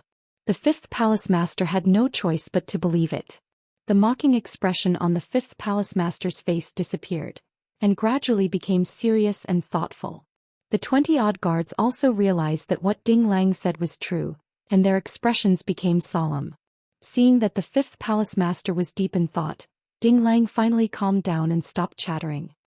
He quieted down and silently waited for the fifth palace master to make a decision. After a moment, the fifth palace master said, "Ding Lang, you stay on this emperor's ship. This is a serious matter, and this emperor needs to report it to the first palace master before he can make a decision. Before this emperor completes his task, you are not allowed to leave without permission, understand?" Chapter 45-42. The fifth hallmaster's words undoubtedly admitted that Ding Lang was telling the truth. While Ding Lang was feeling excited, the huge stone hanging in the air was finally lifted. Since the fifth hallmaster had decided to report the news to the first hallmaster, it proved that he attached great importance to this matter and understood the seriousness of the matter. Thinking about it this way, Ding Lang felt that he had contributed greatly. If he grasped this opportunity well, he might be able to stay by the fifth hallmaster's side and get some official position or job. Therefore, he recalled the fifth hallmaster's words and immediately grasped the key point. "I will obey the hallmaster's order and be on standby in the divine worship." Ding Lang respectfully kowtowed to show that he had obeyed the order. Then he gathered his courage and asked, "If I may be so bold, I would like to ask why the hallmaster has come to the unknown land and appeared in the core area. I don't know what mission the hallmaster is shouldering, but if you need my help, I will not hesitate to go through water and tread on fire." Originally, Ding Lang's status was very low and he had no right to inquire about the fifth hallmaster's whereabouts and plans. But he had just revealed a huge secret and gained the fifth hallmaster's trust. Plus, he was willing to serve the fifth hallmaster under the banner of sharing his worries, so asking this question did not seem out of place. The fifth hallmaster frowned and glanced at him. He did not speak, probably thinking that he had crossed the line. At this time he should have retreated respectfully and should not have said too much. But Ding Lang did not seem to notice the fifth hallmaster's displeasure. Suppressing the huge pressure in his heart, he continued to ask, "Hallmaster, looking at the direction your worship is heading, it seems to be heading to Li City. It just so happens that I am familiar with the situation in this area." The fifth hallmaster could see that Ding Lang was trying to climb up the ladder. Since he had guessed Ding Lang's thoughts, he might as well tell the truth and extinguish Ding Lang's fantasy. "I have to report to the first hallmaster about Li City before I can make a decision. It has nothing to do with my current mission. I came to the unknown land to hunt down a flood god emperor. He is hiding in this area." "What? Are you going to tell me that you know where the flood god emperor is hiding? Or perhaps you can help this emperor find that fellow?" These last two sentences, the meaning of teasing Ding Lang was very obvious. Ding Lang also had self-awareness. His old face immediately turned red and he hurriedly bowed and apologized, saying, No, this subordinate doesn't dare. This subordinate is incompetent. This subordinate has crossed the line. Please calm down, Lord Palace Master." "It's good that you know." The fifth Palace Master withdrew his cold gaze and waved his hand. "You may leave." Ding Lang hurriedly complied, bent his waist and prepared to leave the hall. However, as he retreated, he calmed down and suddenly thought of something. Hunting down a god emperor of the Hong clan? Hiding in this area? Could it be? It couldn't be, right? How could there be such a coincidence? Ding Lang's body trembled as he suddenly thought of something and he immediately stopped. He suddenly raised his head and gathered his courage to look at the fifth Palace Master. With a firm tone he said, "Palace Master, I understand." The fifth hall master had just taken out his communication jade slip and was considering his words, preparing to report to the first hall master about leaving the capital. He did not expect Ding Lang, who had already turned to leave, to suddenly make such a move. The fifth hall master was also shocked. He turned to look at him and asked with a dark face, "Why haven't you left? What do you know?" Ding Lang had already made up his mind and was fearless. He quickly walked back to the fifth hall master, his eyes shining, and said in a firm tone, "This subordinate knows where the flood god emperor you are looking for is." The fifth hall master was stunned, thinking that he had misheard. The 20 guards beside him were also dumbfounded, and they all stared at Ding Lang with their mouths agape. However, Ding Lang was not afraid. His expression was calm and he looked excitedly at the fifth hall master. He even dared to look him in the eyes. The fifth hall master finally came back to his senses. He was so angry that he laughed. He pointed at Ding Lang's nose and scolded, "What a reckless fool. In order to win my trust and favor, you dare to be so presumptuous and arrogant." The 4 hall masters had led thousands of elites to search the unknown lands for 2 months, but they had not found any trace of the flood god emperor. They had not even found any useful clues. Now, a little bastard suddenly appeared and said that he knew the hiding place of the flood god emperor. No matter who it was, they would not believe it. This was too absurd. The fifth hall master thought that Ding Lang was too eager for quick success and was too impetuous. Today he must punish this person and let him know the consequences. When the surrounding guards saw the fifth hall master angry, their hearts were in their mouths and their expressions became solemn. However, Ding Lang was not afraid at all. He looked at the fifth hall master with bright eyes and said in a serious tone, "Fifth hall master, although this matter is very coincidental, this subordinate hopes that you can calm down. After you hear this subordinate's explanation, you can decide whether to believe it or not. What do you think?" It was probably because Ding Lang's performance was too firm, and it did not seem like he was lying. Or maybe, the matter of Li City he had mentioned before had given the fifth hall master a foundation of trust. When the fifth hall master saw his demeanor and heard his clear words, he subconsciously nodded his head in agreement. "Speak, if you lie even half a word, this emperor will not forgive you." Ding Lang's heart was surging with excitement. He had another chance to show off and fight for glory and wealth. However, he tried his best to keep calm and said methodically, "Although this subordinate does not know what happened before or when the divine hall began to hunt down the flood god emperor, I have been in Li City for a long time. However, this subordinate had been staying in Li City all this time and was only released last night. And half a month ago this subordinate heard the beasts in the Li City discussing that not long ago, A god emperor powerhouse of another race was invited to the Li city by the two old ancestors. That foreign god emperor could not only create things out of thin air, but also built a divine palace in Li city and preached on the Tao in the square outside the palace. Every day, several thousand beasts would go to listen to his preaching. Many beasts were enlightened and their realms advanced by leaps and bounds. Moreover, the foreign god emperor also taught those beasts the skills of alchemy, refining and setting up formations, teaching them how to live and cultivate. Although Ding Lang was trapped in the workshop and could not leave when he was in Li City, he had never seen Ji Tianqing with his own eyes. However, in the past half a month, the entire Li City was talking about Ji Tianqing's preaching and teaching. When Ding Lang was working, he often heard other beasts talking about it, so of course he remembered it. After the fifth hall master finished listening to Ding Lang's story, he was stunned on the spot. When he came back to his senses, he was already full of surprise and excitement. His body trembled with excitement and he could not help but exclaim, "Is this true? Seeing that hope is slim, there is actually such a turning point. This is simply a gift from the heavens, an incomparable coincidence and luck."